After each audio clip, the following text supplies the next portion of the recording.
Welcome to the live stream. It is Sunday live from Tenby in West Wales, where I am melting to death. Welcome everybody. I pulled together some cracking guests who this evening. I'm not being funny, right? But I could pull through a live stream. Here we go. We got Christian from the Vinyl Sanctuary with us this evening, returning guest. Another returning guest, Cam, the Vinyl Narrative, and another returning guest for you. It is Christopher from the AV Room. So, VC, you need to subscribe to these channels. I'm subscribed to everybody I am looking at right now. They've got amazing channels. Trust me on this one. I will put a link in the description down below later on how much money these people have cost me. Likewise. Yes. So this evening, Yeah. this is the theme for this evening. You've watched YouTube.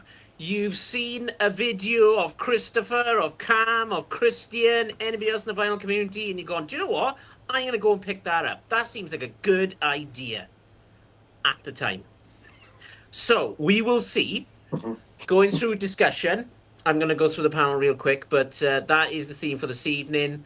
Recommendations from the vinyl community. You picked up artists, albums, singles, 45s, whatever it is. Equipment, Christopher. Could be equipment, but we will see. Let's go to Christian at the Vinyl Sanctuary. How's it going, mate? How's things with you? I'm very, very well. Thank you, matey. Thank you very much for having me back on the platform, and it's lovely to meet you too, Cam and Christopher. It's really nice to have the chance to say hello to you both. So, similar story to you. I am currently very warm at the moment, trying not to melt, but really excited for this live stream and really looking forward to finding out all the different records and singles that members of the VC have recommended to you guys. I am really excited to see what you three are going to be showing the audience today. Cool. Cam, we will discuss how much money you cost me in the last year. Well, but yeah. How's things with you, mate? Yeah, all good, all good. I mean, you say I cost you loads of money. I hope it's all good stuff. It's not like, money down the drain. I hope. No, I'm just going to show all the crap you've recommended this year. Yeah, yeah, that's it. Cam doesn't recommend he recommended this. What was he talking about? Yeah. No, all good. Thank you, mate. All good. How's the weather treating you, Cam? It's been all right today. It got, I think 32 was the highest it got to. Not as hot as it was in Tenby or where Chris is either. But yeah, there is a bit of a breeze now, which is nice. So I've opened the door. I'm hoping it will come in. So far, it's not been, but we'll see. We'll see. All good. Just before I go to Christopher, just a quick one while it came into my brain because I'm getting older now and I keep forgetting stuff. But if you want to ask the panel a question, ask them. If you want to ask Christian, say Christian question. Cam's different because his name's Cam, but because there's three Chris's here. If you want to ask Christopher a question, Christopher first, then ask him a question. If you want to ask me, just say, "Hey, dickhead, got a question for you," and we'll go from there, all right? Christopher. That's what we all do anyway. So. Oh, he's on form. I love it. Come on, Cam, bring it on, mate. Right, Christopher, over to you. How's it going, mate? How's things do? Yeah, hi guys. Yeah, we were just discussing how hot it's been everywhere, and I think global warming is definitely real now, as far as that goes. That theory. I mean, I'm in Texas now, and it's always hot. I guess it's always been hot, but even the people that are born here say this is different. So, whatever you can do, stay cool, brothers. Cool. Will do. Will do. Do my best. Yeah. And being where you live, Christopher, I should imagine, is there much air? Like any wind at all, or is it kind of just? Yeah, you learn quickly to stand anywhere there's shade, because if you're standing in the shade, it's literally enough to tolerate 100-degree weather, because it's maybe 90 degrees in the shade. 100%. In fact, last Sunday, I got gifted from my wife an early birthday gift, a propane weed burner. So I look like I've got a flamethrower, but it's to burn the weeds that grow around the perimeter. And I was excited, and I wanted to see how many weeds I could burn with this thing. And before you know it, she came outside, and she's like, "You've been out here for like 3 hours in the sun in a black T-shirt with no hat." And I said, the tank's almost empty. I can feel it. I feel like it's almost empty. And she told me for the next 2 hours, I had a psychotic break. I went inside, I took a shower, tried to drinking, and then I threw up violently for like an hour, and then I passed out. Wow. Yeah. So the next day I looked up the symptoms and it said, yeah, heat stroke. I gave myself heat stroke. Oh gosh. Yeah. I think the worst one Never I ever again. had when I went to Florida back in 1994. I'm going back a while now.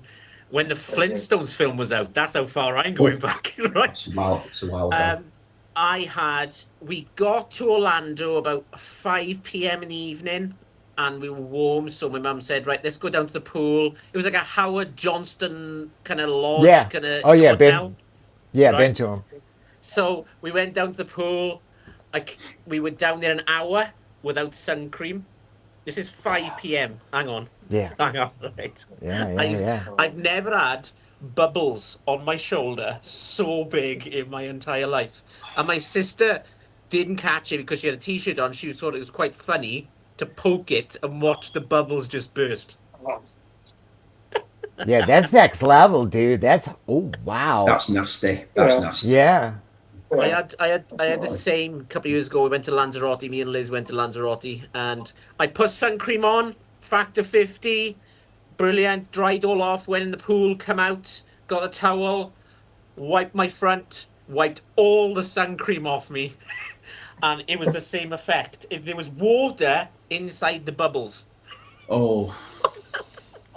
My God. but we are not here to talk about bubbles on my stomach or my nasty. front area. It's going to be a good theme this evening. I've been looking forward to this all week since I asked the guys to join in. But what a panel we've got, you know. I always get baffled sometimes how good of a panel I can get, but this may take some beating on this one. So we will see. I've been watching you guys for such a long time. You know, I've had you on live streams before. You've been gracious to be on before. And thank you for joining me. I do really appreciate it. And there's no sarcasm in that. I'm just being truthful. So thank you so much. Same. Yeah. That's lovely, that, Chris. Thank you very much. Before I start crying and getting emotional, let's go to the chat. So we've got Adrian. Hey, Chris. Adrian tunes in every week. First one in the comments. So brilliant. Here we go. Christy 186. Good afternoon, guys. Good afternoon to you too. We've got Martin McGrath. Hi, guys. Great panel as ever. So somebody agrees with me. That might be the only thing people agree with me this evening, but we will see. Let's have a look. I'm in New England, and it's been hotter than I can ever remember. We were discussing this before we went live. Yeah. I can't for June, July in Britain. I'm probably the same in Texas. I've never known weather like this in my entire life. I've got to be honest. No? 3 months ago, it was snowing, and now we're Yeah. putting up with this. It's kind of it's nuts. It's wild. Yeah, wild. But yeah. Even Music Man, I apologize if I've said that wrong. Have a good stream. Enjoy the summer.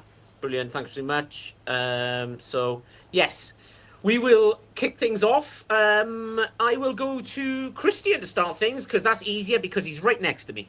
And I'll probably get confused at some point, but we will go with that. So, like I said, this evening's theme is recommendations from the vinyl community you've picked up, you know, and that kind of stuff. If anybody doesn't know what the hell I'm talking when it comes to the vinyl community, it's people who got YouTube channels that show vinyl, show CDs, cassettes, 8-tracks, Christopher, that you have picked up that you want to show. So, yeah, over to you, Christian. What's your first pick for this evening, mate? Okay, thank you very much indeed. So my first shout out is going to be for a channel which I think we're all going to be familiar with, and that is Jack over at the Vinyl Voyage. Jack up in Scotland, and he's got a brilliant channel and shows a lot of really, really eclectic music. He particularly specialises in psychedelic rock, I would say, but he's got a really broad taste of music. You know, lots of other types of rock as well. You know, a bit of prog in there and all kinds. Very, very knowledgeable, and he's definitely cost me a few quid in records, shall we say, but in the best possible way. So for people that tune into me regularly, they might be becoming a little bit tired of seeing this record, but it was one of those albums that I saw it for the very first time on Jack's channel. The way that he described it to me was, well, to his audience, I should say, but the way that I heard it when he was talking about it was very, very compelling. And I immediately went away and had to go and check it out. So the album in question is The Stairs, and they're a band from Liverpool. And the album that Jack showed was called Mexican R&B. Now, Jack has shown this album a couple of times, I think, on his channel to date. And they are a group that I think, from memory, Jack got into when he was in college. I think he mentions the first time that he was really listening to this group. And for anyone who may be unfamiliar with The Stairs, as I was, they are a group that very much plough like a psychedelic rock furrow. They've got a really lovely kind of garage rock sound to what they do. This came out in 1992, and I believe it was their only studio album. It's a mono recording. So if you're into the likes of, Nuggets era, 60 Psych, stuff like the 13th Floor Elevators, Chocolate Watch Band, the Standells, the Seeds, that type of stuff, if you're into your Rolling Stones and them era, Van Morrison, that type of thing, then I think you're really, really going to enjoy this record. So there's a bit of Psych in there, there's a bit of Birds Jingle Jangle in there as well, and it is just a really lovely album, and I'm really grateful to Jack for pointing me in the direction of it. And just very quickly, before I move on, I also, because of Jack, bought this EP by The Stairs as well, which is called Weed Bus, and that's the group there on the front. This is Edgar Summertime here, who is the lead singer of The Stairs, and he also plays the bass. This is a lovely, lovely EP, this one, and the track Weed Bus, I would say, sounds like a mashup of The Last Time by the Rolling Stones and Magic Bus by The Who. So if you're into those groups, I think you're going to really, really like this track. There's also another brilliant song on here called Flying Machine, which is very, very birdsy. So all that really good 60s stuff. It's perfect to be listening to in this kind of weather as well. So please do check out The Stairs. And if you're not familiar with the Vinyl Voyage, then please do check out Jack's channel as well. Cool. Yeah, Jack's got a really good channel. He does the quiz as well, doesn't he? I think He does. Just The finished. VC quiz. Just finished. Yeah. Cool. This is going to cost me so much money. It's funny you say that, because I was just thinking to myself, I'm like, this show's going to cost me money. It's top guy. And he has insane luck at like Facebook Marketplace as well. And I'm going to get in a lot of trouble from my wife. She's probably downstairs watching this right now. Keep an eye on what you're up to. Yeah, dude, it's going to get expensive.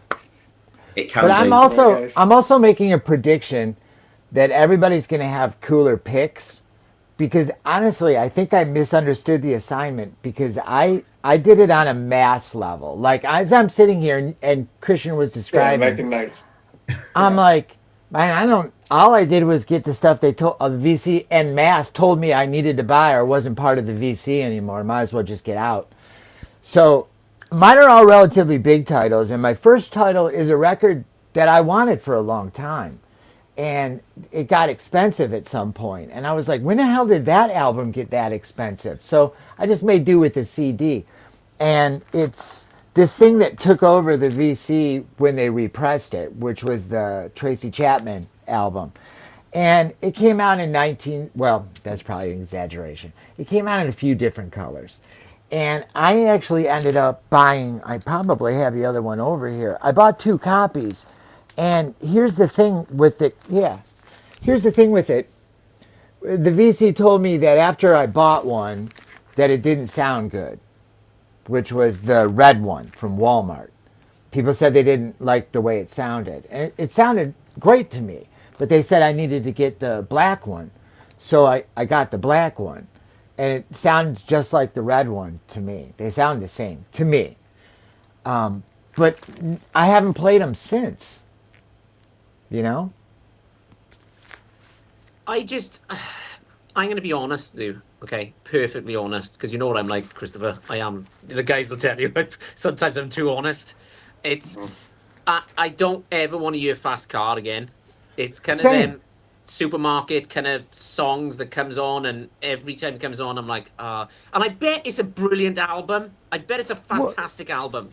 Yeah, it is. And the thing about it is when this album came out, I was working in a record store out of high school for a number of years, and I heard it to death.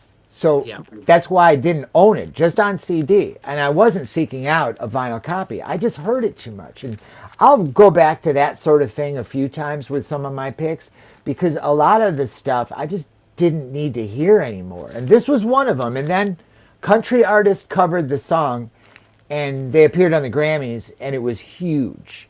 So they got this thing out ASAP. They had been working on it, and Bernie Grundman mastered the original. It sounds fantastic if you have an OG copy, of which I've heard an OG copy. But I also don't want to spend still $75, $100 when I have these that will do fine, and I don't play it enough anyway. And one of these I'm going to send to my niece because she's into vinyl now. So. Oh, Nice. Yeah, don't always listen to the big VC is my takeaway from all of Yeah. this. I think, was it Luke Combs covered it? Yeah, Yeah. you're right. Yeah. Yeah. And I only know that because I'm a fan, and I haven't got any of him on vinyl because it's just too expensive. I'm not. Is it forking out- really? Yeah, in the UK it's like $60, $70, which it works out about, I don't know, $90 to $100 for an album. And Yeah. I'm like, I can get a good couple of albums for that. Even Yeah, on absolutely. Rhino. Talking about Rhino, let's go to Cam. Mate. Yeah. Let's head over to you. What was your first choice, and who Discovery? So first, I'm going to embarrass him. I'm going to embarrass him because he's on the channel. He's on the live stream. Sorry, Mr. Man. Eh, Yes! So you're the reason why I love this album. So yeah, hopefully the glare's not too much of an issue. But yeah, Mr. Springsteen, Nebraska. It was just one of those Springsteen. Like, I love the boss, and I love most of his work. I'd say like 90% of it that he's put out, because he's just put out an insane amount of records over his time. But this is the one that I always found it quite difficult to kind of get into and really love. I don't know why, but like last year, obviously when they did was it last year or was it this year? They did the reissue, the big box Last set year. that Last year. last year. Thought Yeah. it was. I remember I watched a video of you talking about it, and you were very like, I could just see in your eyes you were very over the moon the fact you managed to get it, and you absolutely love it. And yeah, I thought, you know what, that's just got to be my signal. If Chris likes it, I'm gonna like it. So decided to pick it up, and I went looking for what would be a really good sounding pressing of it, and I found this Japanese pressing of it, and it just sounds absolutely amazing. It's like, well, I think everyone knows this record, right? It's very haunting. It's very like introspective in its approach, and just very intimate and very emotional. Not something that you typically saw from Bruce, I suppose, at the time. He was starting to get into that kind of stadium rock era, and then he released this. It's almost like he's going to blow up his own career with it. But yeah, this just sounds amazing on Japanese vinyl because it's just so quiet. And it's like you're listening, you're in the studio with him, as cliche as that sounds. So yeah, my first recommendation was for yourself, Chris. Chris Mann, sorry, get the right Chris. Yeah, from Mr. Springsteen's Nebraska. Yeah, amazing record. I Love told it, you it's Dickhead. It's Mr. Dickhead to you though. But yeah, we will. Mr. Dickhead to you. Mr. Dickhead. Yeah, Yeah. he's called me worse. Yeah. I can't. It's one of them albums in rotation constantly with me. It never gets kind of old, and Cam, if you can get the box set, the electronic one is Yes. just brilliant. And I mean, I was never Yeah. a massive Bruce fan. I will discuss this later on, but I was never a massive Bruce fan until certain people in the vinyl community. We'll go. I'm going to name drop now. David Atkinson, Rob from Northern Revolutions. You know, Joe was usually with me, my partner in crime. He's not here this evening because he's commentating on a BMX rallying thing because he does all the stuff like that.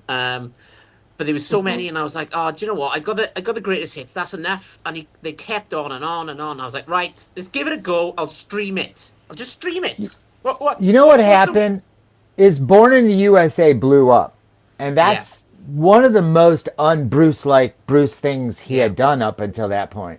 And Nebraska is a great pick, and I think a lot of people that are getting into Bruce miss Tunnel of Love. I think that's Great an album. equally powerful, quieter Bruce.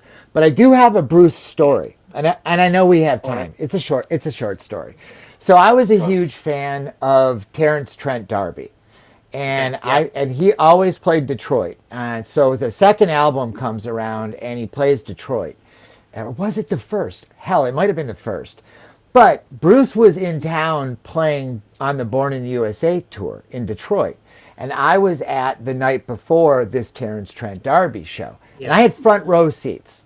So I was super happy, super excited, big fan. And I'm watching the show, 2 or 3 songs in, and all of a sudden you just see everybody doing this. Everybody in the place is doing it. It was a small venue. It wasn't a big arena or anything. It was a C-size, mid-tier kind of place. They held up maybe 2,000, 3,000 people. And I'm like, what is going on? Everybody's pulling away from the show. And the show kind of stops, and I turn to my left, and coming down the aisle is Bruce Springsteen. And there's 3 empty seats next to me. And I was like, and I not a Bruce Springsteen fan at the time, mind you. This is 1987, I think. Yeah. And I knew him. He was on my radar. I liked Born in the USA stuff, rah rah, but it wasn't my thing. I was trying to be different and edgy, So Terrence Trent D'Arby, and sits down. So he had a handler sit down next to, in between us, then Bruce, and then maybe his manager or a guest or something. Yeah. So for the rest of the show, I just had to keep doing this, like. And we didn't have phones. Like, you couldn't have taken a picture. Yeah. We didn't have Wow. these. Yeah. So, yeah, that story stayed up here for years until now. There you go. Wow. Nice. Yeah. Terrence Trent That's D'Arby very and Bruce cool. Springsteen in one night. It's all right, isn't it? Right? Bad too. Yeah. Amazing. The chat is going nuts. Let me just quickly go to the chat because it's getting busy. Okay. Spencer, how's it going, mate? Good evening, gentlemen. How's it going? Hope you're well, mate. Okay, so Christy's saying, I still need to pick up that Tracy Chapman reissue. I hear it did a great job on that pressing. Now, if there's a guy who's going to talk about pressings, Christopher, is it a good pressing? Yeah, it's a Chris Bellman cut. Okay. Yeah, And it sounds it's good. fantastic. I mean, it's got good genes to begin with, and Bernie did the OG. So for this copy, yeah, it was Chris Bellman, and I want to say there were just different colors, but Bellman did them all. Don't quote me on that, but I have a Chris Bellman on both of these. One might be, yeah, I think they're both Chris Bellman, but they sound fantastic. And for a $20 record, $24.99. I mean, and I guess she kept that price down. That was part of it. She said the price stays down. So good on Tracy Chapman. I'd be okay, Yeah, to be nice. honest, if Fast Car was the first track and I can just move the needle. Yeah, maybe it is. It's probably it is. So, It's not a good it's song, talking yeah. about It's a good Revolution, I record. think, It's a the good opening record. track. Yeah, second song. Yeah, second track. it is, Yeah, sorry. And you Christy, got to you hear are the right. first one. Yeah, talk about a revolution. It's Yeah. way better than Fast Car. It's less fatiguing. I shouldn't say it's better. It's less fatiguing on my ears. I Yeah. got a few years on you guys. I have 10 extra Yeah. years of listening to Tracy Chapman. Yeah, nobody knows this, but I'm actually the oldest person here. I'm 70 years of age. Right, okay. Richard's Vinyl Tap House, mate. How is it going? Hi, all. And he's obviously happy that Bruce. There you go. Yeah. Um, Naturally. and Christy's saying, "What a beautiful copy of Nebraska! Such a good album. The River is another favorite of mine from yeah. his catalog." Well, yes. Love the- I'm a weird Bruce fan, I am, because it changes from every day to me. Like, I keep going back to Nebraska, but the River will come up. Or I'm not going to say too much because I'm going to show something. But yes, okay. One of my favorite Americans is here. Trevor, Flat, Roan, and Spun. There you are, mate. Hello, gentlemen. I'm Chris. Which You one? son of- Which one? He's talking I'll about take me. it. He's been He's a left son of a it. Definitely talking about me. bitch. Oh, yeah. So, and my other half is here, which is using the Dale's account. Hi, Liz. uh, so, okay, so here's one, Patrick, Leah. This is for Christopher.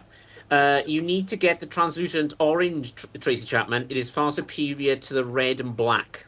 Yeah, I was just Okay. leaning over to respond to him Right. because I saw Okay. Patrick in the peanut gallery, and I said no. I know Patrick. I know Patrick well. He's a great guy. We text all week.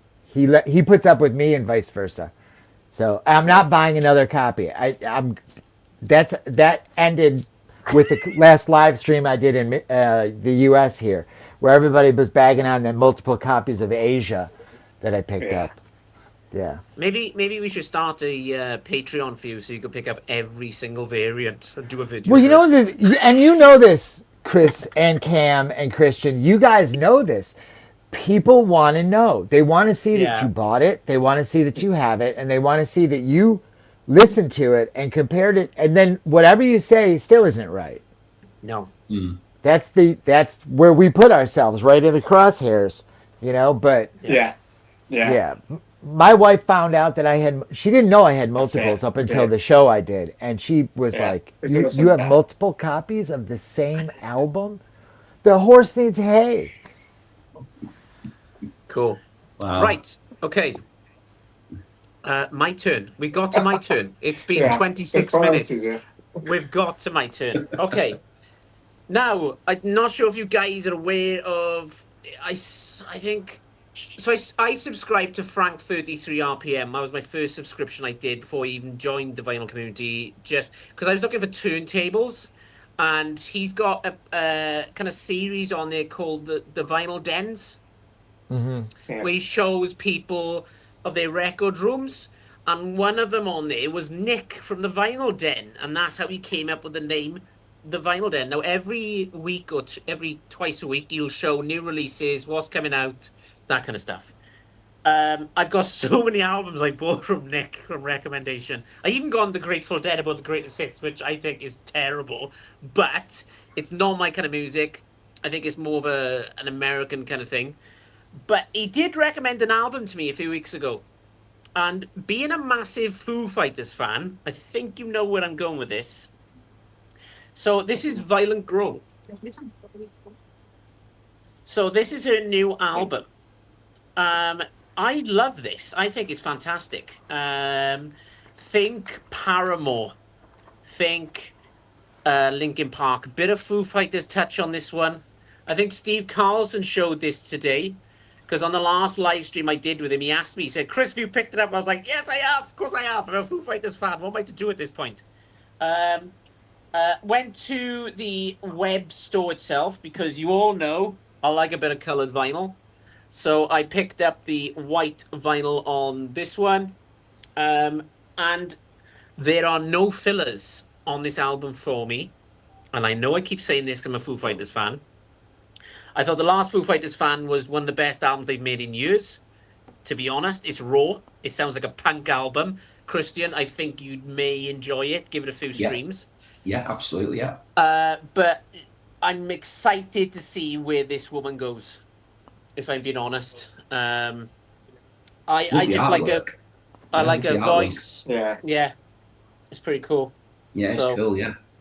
There you go. Yeah. That's a bit of Violet Grohl, and this is called "Be Sweet to Me." You speak to me. Okay. Oh. Lovely. So that was my first recommendation for the vinyl community. That was the Vinyl Den, who does a video twice a week or once a week, usually I think on a Wednesday or Thursday. New releases coming out, and I've spent thousands. It hasn't worked out every time, but sometimes it does, like that one. So yes, there you go. So there you go. Right. Okay. What we got here? Hit the thumbs. Yeah, you could hit the thumbs up if you want. It's entirely up to you. I don't know if it's going to work on StreamYard though, but we'll see. Right. Okay. We will keep things moving. Christian, up to you, mate. Yeah, what was that's your me. second choice there? Yeah, thank you very much. And I think what's been really important or really cool now that we've kind of had one round is just how lovely we can be influenced and inspired to buy these records just by, Cam mentioned it earlier, when you hear a person speaking about something with so much passion, and you can really feel the enthusiasm coming through the camera when you're watching other people talking about music. And then, as you just said, Chris, then it's about just taking a punt, I think, and seeing if something lands with you in the right way. And I think there's just something really exciting about that. So I just wanted to add that in because I do think this whole theme tonight is a really lovely thing to be doing, because it's giving everybody the chance to share their passion for music with their audience, and then as a result getting people into new discoveries. So I do think that's really, really cool. Can I just, before you yeah. go further, can I just ask a quick question? Because this happens to me a lot. How many people watch people on YouTube in the vinyl community and it takes them 4 hours to watch the video because you go ahead and stream it first to see what that music's all about? Yeah. Well, my videos are about 4 hours anyway, so most people probably spend 4 hours watching first, if they manage to get through the first 20 minutes, and then you've got all your streaming to do afterwards as well. Yeah, so yeah, anyone who perseveres with me, I do appreciate that. You're all troopers. But yeah, I do understand what you're saying with that, Chris. I think a lot of the time you're actually spending time streaming and almost trying before you buy, aren't you? A lot of the time. So yeah. Totally. Yeah. So, sorry, Chris. Go on, mate. Go on. Not at all. So this one I'm going to show here, I think it kind of made a bit of a rumble in the VC in various areas. I think Vinyl Richie might have shown it, and a few other people did. But the channel that I saw it on initially was Baggy Hi-Fi, which is John.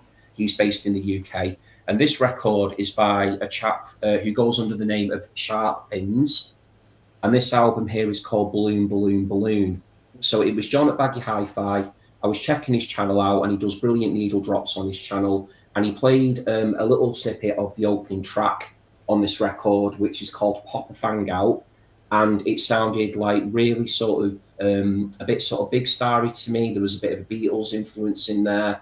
And then I was just really, really taken by not only John's description of the record, but that little needle drop he did on the opening track. So I went away, and as Chris was just talking about, I went and streamed it, gave it a listen, loved it from start to finish. There was loads of influences in here that really light me up. There's a lot of, as I just mentioned, Big Star, who are one of my favourite groups of all time. There's a Guided by Voices vibe going on here as well. So some of the songs in places are quite lo-fi sounding, almost sound a bit kind of home demo-ish, and then there's a few other tracks which from a production point of view sound a little bit more fleshed out. But from a songwriting perspective, this chap, I think his name is Kai Slater, he's got talent to burn. He's a multi-instrumentalist. I think he plays all the instruments on this album. He's got a real gift for melody, some very intriguing lyrics, lovely singing voice as well, great harmonies. So again, quite similar to what I showed before with The Stairs. If you're into your sort of 60s, 60s sort of Birdsian stuff, Beatles, but then a bit of that 70s power pop in here as well with Big Star, and then your 90s sort of lo-fi alternative Guided by Voices. Think of all them being put in a blender, and you get Sharp Pins as a result. So that's my shout out to John at Baggy Hi-Fi, and thank you very much, John, for pointing me in the direction of this group. He's someone who I'm definitely going to be keeping an eye on. I think he's a real talent, that lad. So I think he's only in his early 20s as well, so definitely somebody to watch. See, that's a channel I've never heard of. Cool. Like, he's great. Yeah, John at Baggy Hi-Fi is brilliant. I really like John. Very good indeed. Yeah. Christopher, you taking notes? I'm just as I'm sitting here, I'm thinking I have other albums I should have pulled for this, and I'm trying to decide if I know where they are. My stuff's not alphabetized, and I hate myself for it. How do you find anything? Wow. 15 minutes of looking and several different pairs of glasses and a lot of bending over. Yeah, it's a nightmare. That's I go, you know what? A lot of what I decide to listen to, I literally walk up to the piles and pull stuff. It's usually just by the seat of my pants what I listen to.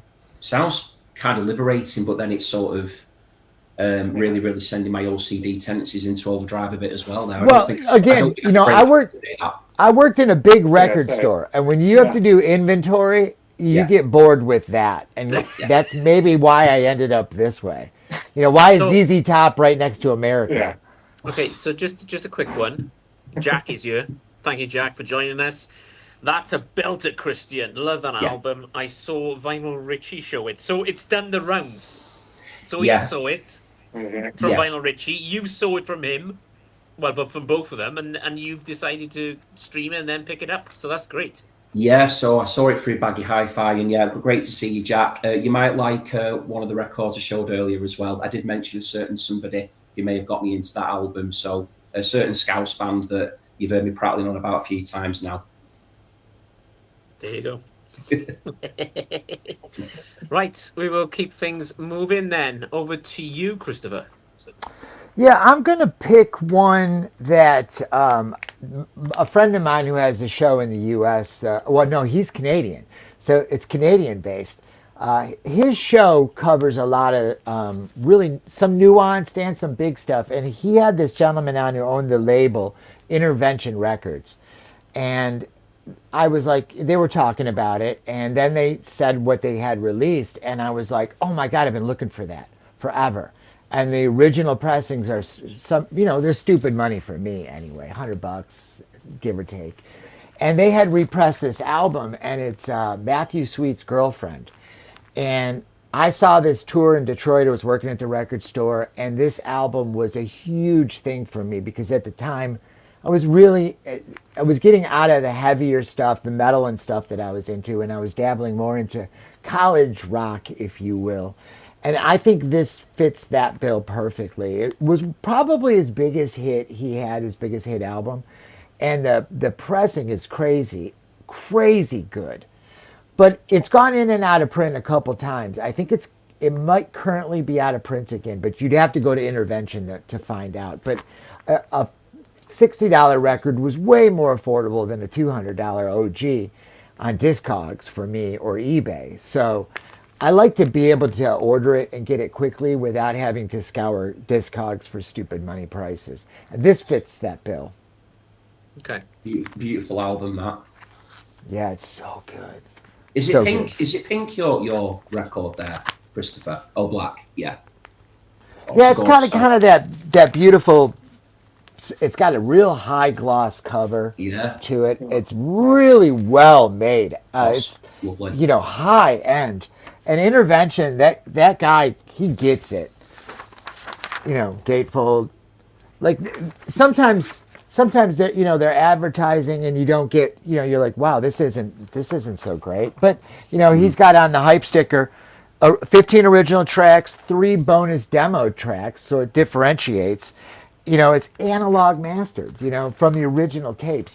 That's everything you want in one statement for $60 on a classic record. Yeah. Oh, it's a great record, yeah. It's quite funny when anybody says that. I think of Christopher and Cam straight away. Mastered from the original analog tapes. In my head, I just go straight to. Right, let me make you big. Yeah, 2 good seconds. work. Hang on. Right, show it again. Sorry, Oh. Chris. That's Intervention Records. That's the label that it's on. Okay, right. Yep. Cool. I wouldn't be surprised actually if Matthew Sweet was an influence on Sharp Pins. that lad I just showed before. He's got a bit of that Matthew Sweet thing going on as well, actually. I guess he's very sick right now. So- Yes, Matthew Sweet is it's terrible what's going on with him at the moment, isn't it? So here's the comment from Yeah, Evan. Matthew yeah. Sweet, he suffered a stroke back in 2024 while in Toronto, Canada. While on tour, he's had no medical insurance or GoFundMe. Yeah. Yeah. I awful. think sometimes like the three of us will agree on this one. We're lucky sometimes we live in Britain where we got the NHS and we don't have to pay kind of I haven't been to a Absolutely. doctor. I haven't been to a doctor in 13 years. Just because and you're looking good, mate. Yeah. Well, got a lot of fake teeth. Oh my goodness. Okay. Right. Okay. Let's head over to Cam. Come on, mate. Where you go? Cool. Yeah, just my signal went really funny then. Sorry, so I missed some of that. But yeah, Intervention do great stuff, and yeah, I'm with you, Chris. In that, I'd rather get a reissue than an OG if it's going to save me like 90% of the cost of that. Because half the time you don't know what you're getting either with originals. You know, they could sound great, could sound absolute crap, but yeah, Intervention do amazing stuff. So nice pick. Yeah, next one. I think this one made some. I think it made some big waves in the big VC, I suppose we'll call it. Because I saw it through. I'm sure Mazzy showed it, and the way I heard about this band was through Fidelio's Frequency. He's got a really great channel. But yeah, he recommended this as like I think it was on a Steve Westman live stream. He recommended this, but he also did it on his channel. A band I've never heard of. They're a US band, but they sound remarkably British in their kind of style. It's a band called Bridget Calls Me Baby. I don't know if people have heard of them on the channel at all. No. But yeah, I'd imagine all of us would probably enjoy them actually because they've got a real they wear their influences on their sleeve. There's no doubt about that. I'll take out the sleeve actually so you guys can see it. But yeah, very 80s sounding.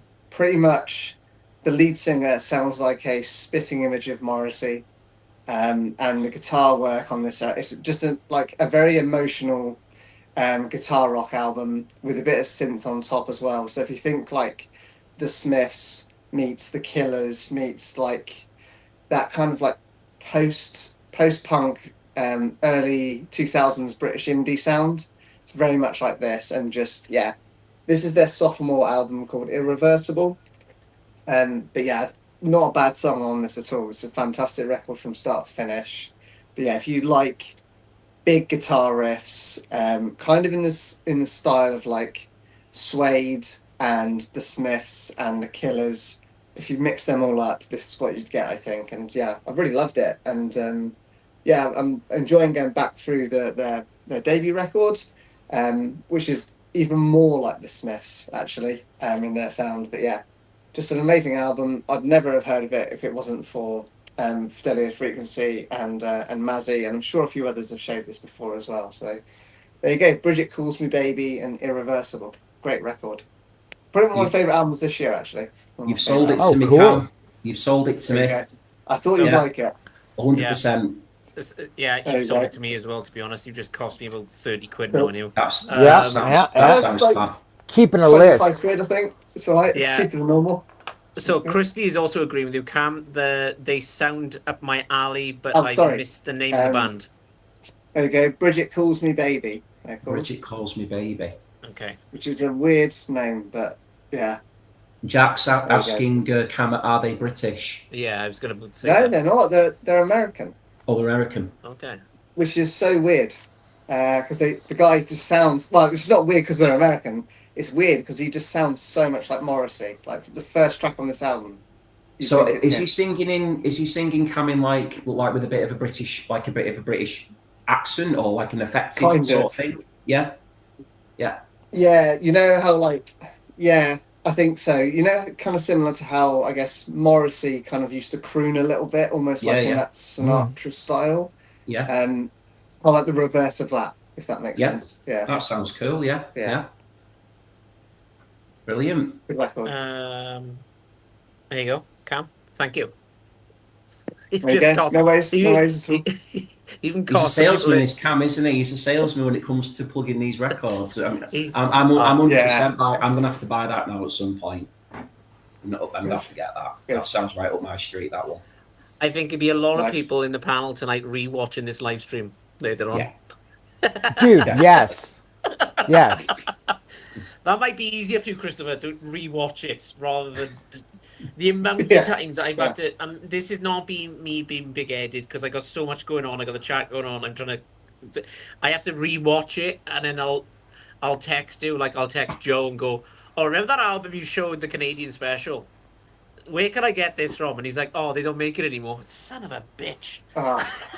Yeah, that's so good. in fact, I think you guys would agree. There's oftentimes I'm watching your shows or someone else's shows, and I'm like, oh, I can remember that title. Yes. And I couldn't. And then so it happened so much. I was on Steve's show, and the guest was the guy that put that record out. And Steve said, "We'll talk about your label," and he held up, and I go, "That's the record that like months Mazzy talked about on his show." And I was like, and I'm on the panel, you guys next to me. So literally, what am I going to do? Not order it? I was on the show with him telling him I'm going to order it, and I love it. Neil Arterly is the album. Yeah, Craig from Analog October Records. But yeah, that's what I mean. Yeah, you're watching the same stuff, making these same lists, and then still stuff slips through. There's only so much you can buy. That's true as well. It's probably a good very thing, true. actually, thinking about it. It's probably a good thing, just to save a bit of money. Yeah. So I'm going to recommend a band and an album that nobody's heard of. Okay, Confident. let's go. And they're Canadian. Right. Go on, then. They're called Black Tea. Right. Never heard of them. Oh, yeah, exactly. They are available on Bandcamp. Think indie rock. Okay. Christian, Cam, and I think Christopher would really enjoy this album. Seriously. I like the cover. Yeah, I like that colour. Yeah, it's a nice And cover. the logo. That's quite cool. Yeah, the logo is cool typeface, isn't it? Yeah. So, very nice. Right. They're from Saskatchewan, where Joe is from. They came into the shop with Joe and kind of like, we're touring. Do you want to promote our album? And he was like, well, have you got a physical? He's like, yeah, there's a vinyl. And then Joe was like, this is freaking amazing. Like, why haven't I discovered you guys before? So I'm trying to compare them to another band. It's our version of the Coral. Oh, okay. So it's raw. It's not what you're expecting from Canada. It's bloody brilliant. And I mean, like, fantastic. You know, you got 11 tracks on this one. It's on black vinyl. You can pick it up from Bandcamp.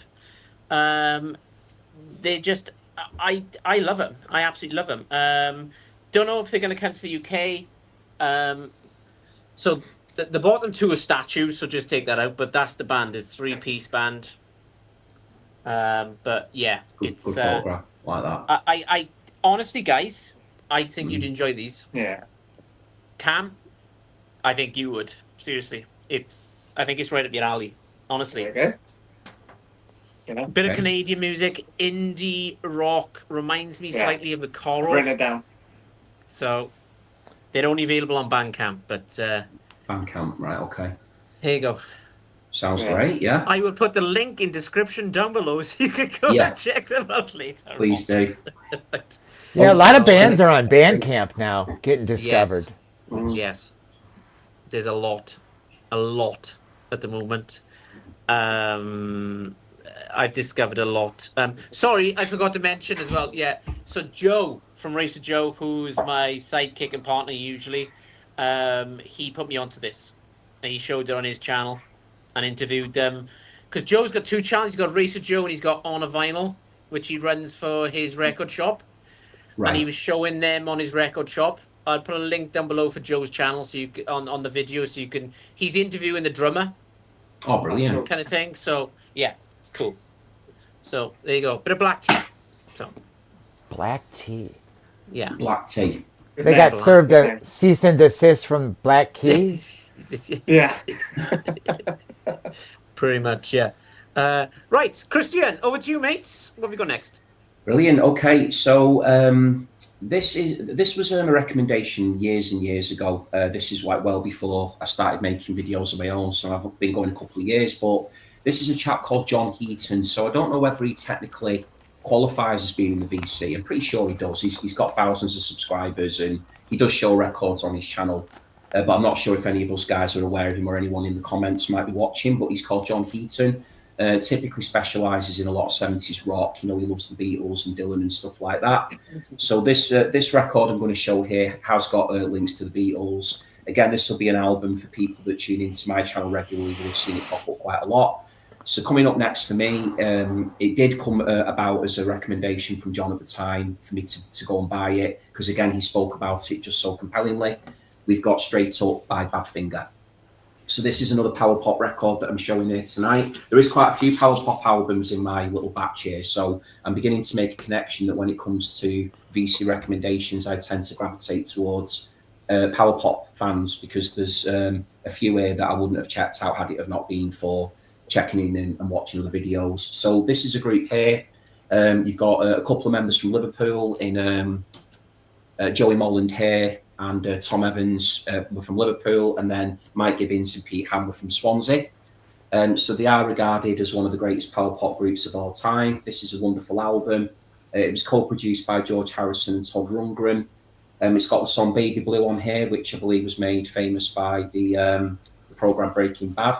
I'm going to be completely honest here and say I've never ever watched that program, but I believe that Baby Blue is used to very, very dramatic effect on that series. But it's got some other wonderful tracks on here as well, such as Take It All and The Name of the Game. And yeah, again, if you're into your early 70s power pop, really lovely harmonies, crunching guitars, then please do check out Straight Up by Badfinger. This, for me, is their best album. They've done a lot of really good albums, but that one in particular is my favourite. And from memory, I think that one came out in 71. I think that was. Yeah. And that was on Apple Records, which is why they've got the link to the Beatles there as well. Richard from Richard's Vinyl Tap House, if you're still watching, you need to pick that one up there, mate, because he's into his power pop massively, isn't he, Cam? I'd say that Straight Up by Badfinger is like power pop sort of top tier stuff, in my opinion. That one, yeah. So I love Badfinger. So we got an international superstar with us tonight. It's MKG Boston. He's doing the Bash this weekend coming up. I know that David Atkinson is already in Toronto with Brian from Embryonic Robot. I can imagine they're getting drunk and wrecking the place as we speak. Greetings, Earthlings. Hey, Mike. I hope you're well, mate. Hopefully next year I can try and get over there somehow, some way. So I've decided I'm going to Canada next year. Yeah.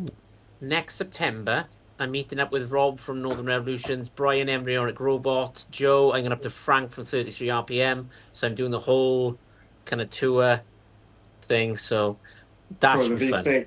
VC meetup. That's a hell of a distance. Because actually now you can catch a flight from Cardiff, Wales to Toronto. Oh. And listen to this, guys, £300 return. Oh, wow. What? Okay. That's well good.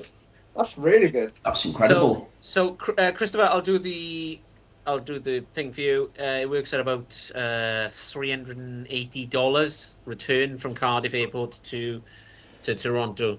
7 hours.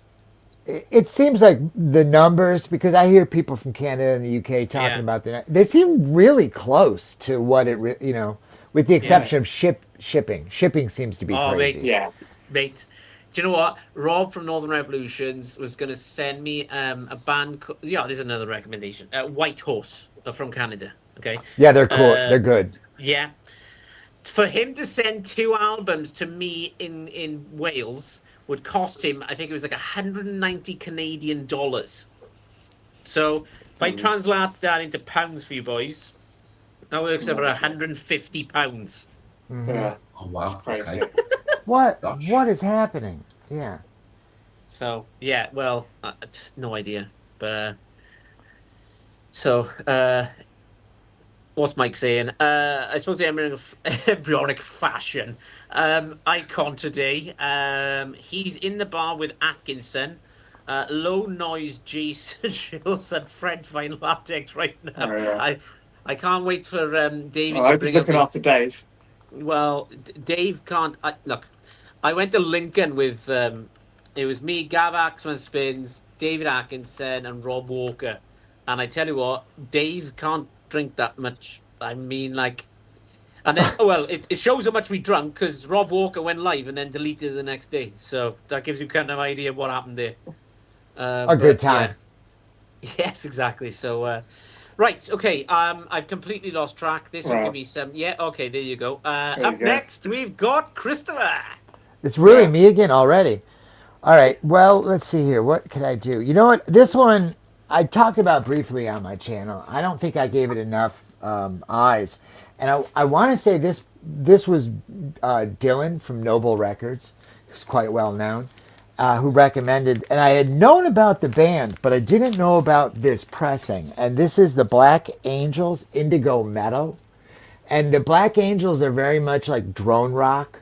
It's a lot of repetition and loop pedals. Um, this is not that. They definitely took a turn in this album, and if you can see by the cover, it's more sort of folk art psychedelic than their other stuff. Much also sounds more like a band for the first time as opposed to the drone rock of their earlier stuff, especially their first album. But aside from the music, the presentation, and you see this little burn mark? Yeah. That's throughout the whole pressing, and those burn marks appear in different places in the insert. And I only figured that I thought I got it ripped off or a defective copy, and it only was doing research on this record that I saw other people said the same thing. Don't worry, the burn marks have all been placed in different. Like it's crazy, really artistic album. And if you like psychedelic rock with its feet rooted in rock as opposed to pop, this album I think would make you happy. The Black Angels, and don't like if you look into their other music, it may not be to your liking. It's that different than this album, but I highly recommend you at least stream it. Indigo Meadows, Indigo Meadow. Indigo Meadow, definitely. Nice one, Christopher. Yeah. Nice. Yeah. Make a note of that one. Okay, 2 secs. Of Jack Beer. So, Love the Black Angels, Wilderness of Mirrors is a great album too. Yep. So, yeah, it's, hang on. It's good What's to know Mark- they have fans. Definitely, yeah. Really, Okay. really good band. Yeah. One of my favorite people on the planet is you, Mr. Mark Morris. If nobody knows Mark, you've got to watch him for entertainment purposes only. He's brilliant. I've had Mark on a few times. I would pay monthly to see the deleted Walker live stream. I bet you would, mate. Yeah, I was there. That was fun. Kept checking out the women, going, "Oh, you're fit." Yeah, stop drinking. Let's get you back to the hotel. But yeah, sorry, I keep saying Chris. Christopher, good one. Really good one. I'll have to check that out. Cracking. Cam, please, don't cost me any more money. Just be nice, right? Okay. Cam, over to you. Yeah, me too. Cool. Yeah, I'll definitely check that one out. Okay, I'll go with the record that I think, again, a few people in the VC have recommended this. So I probably won't call out every channel I've watched it on, but a few people did. So I think I want to say Dylan did at Noble Records because you just mentioned him, Chris. I know Harvey at Spin the Black Circle mentioned it as well, and that's probably the reason why I picked it up because he WhatsApped me. He's like, "Mate, you should get on this. I think you'd really love it." It's a record that was released on Coal Mine Records.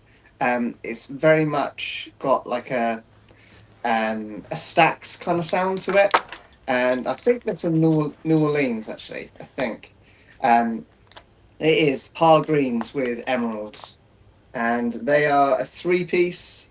Very much in that kind of Stax kind of sound, and the way that Harvey just spoke about it, I was like, yeah, I probably will enjoy this actually quite a lot. And I think Coal Mine Records just put out some really great high quality stuff anyway. I like pretty much most of the stuff they've put out on that label, which is really dangerous because importing them over to the UK can be quite expensive. So yeah, I've not picked up everything they've done, but this record is it's very much like, I'd say it's kind of like an imitation almost of Booker T.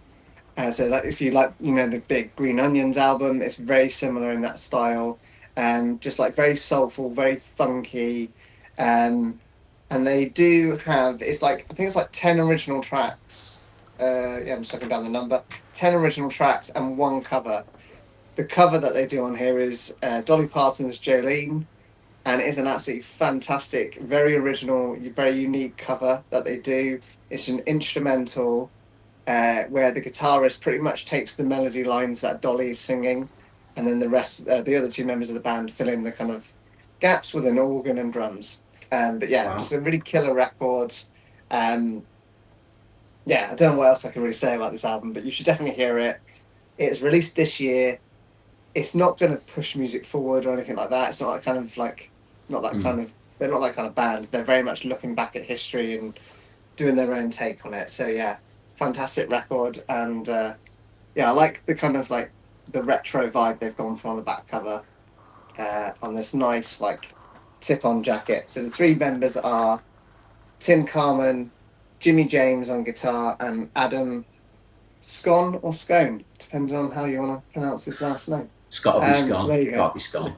Let's be British. Scone, We'll so go I with guess Scone. We've got to get into Yeah. the scone debate as well. Well, pick up the telephone. Is it cream or Yeah, jam or jam there you and go. cream? Yeah. No, that sounds amazing. That Cam. I I was was going to ask you. Are there any sort of vocal tracks on it, or is it all instrumental the entire album? It's pretty much instrumental the entire album, apart Yeah. from the last track. I won't ruin it, but there is some like, it's technically vocals on it. But Right. yeah, I'll let you stream it if you want to hear it. Yeah. The last track, yeah. Sounds Nice great, little Cam. end bit actually, is really nice. Brilliant. Cam, that should maybe be speaking part of the vocals. Cam. but yeah, there you go. That should. So yeah, Cam, band's that called should. Farlow Greens, album's called Emeralds. And I think it's their debut album, I want to say. Okay. There you Cam, go. that should be on green vinyl, mate. Well, yeah, that's a no-brainer. What color? Did it come on black vinyl or was it on green vinyl, Cam? So again, mate, I lost you, sorry. Was it on green vinyl, which it should be, or was it on black vinyl? So it's not. It should be. It's on black. That's okay though. Okay. There is a green variant, but again, I was gonna it's say. just Ah. expensive. That's the one I need. Yeah, so it's on black, and it should be on green because it's yeah, should be. Yeah, that's a great pick, Cam. Yeah, there you go. You'll be all right, Chris. You can probably get it for a reasonable price. Yeah, and I love Okay. instrumentals. Half of my stuff is instrumental soundtracks. Yeah. Okay, Awesome stuff. so it's Alex from Beer and Vinyl. That's their second record in green. We Dream was their first, and a few years Yeah. ago. Yeah, I know you do. I know you're a big soundtracks guy. Yeah. Right. Okay. I think it's my turn. Am I right? It is. It is. Okay. Right. There you go. Christopher and Cam. That must be their second then, and then In Green's the first. Yeah. Okay. Let's talk about Rhino, shall we? I'm looking at Christopher and Cam for this one. So, recommendations from the vinyl community, where I watched Christopher and Cam on videos. So here we go. Get ready. So, we've got Fleetwood Mac. Nice. We've got Loaded. We've got The Stooges. We've got more of The Stooges. Even better. Great record. Great record. Yeah. Best one. And my favourite one is Buckingham and Nicks. Very good.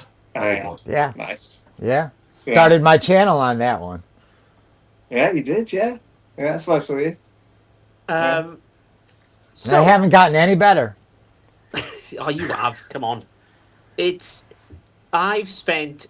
I talked to Christian when I was talking backstage, and I was like, the amount of money I've spent from these two guys alone is insane. But I really enjoyed it. So it's been a cool ride. I have enjoyed it. Apart from when Sorry. Cam shows jazz and then he loses me slightly. But Oh, they're falling over. There's so many. You. This is my problem with Rhino, and this isn't even all of them. Oh my goodness, look at that. You know, holy moly. That's saving you money. That's the weight of the Rhino there. yeah, and they're sliding because of the jackets. And Tracy got in there, but Oh, I can Yeah. see Adventure Bag Television there. Dude, Very nice. I'm telling you, dude. Wow. Just Rhino High Fidelity. Patrick Milligan from Rhino. Hello? Just Rhino High Fidelity. Not all of them. I have all the boxes too. So to say we're not influenced Jeez. by, Chris died on this podcast. The record pile fell over. You know when I think I've got issues?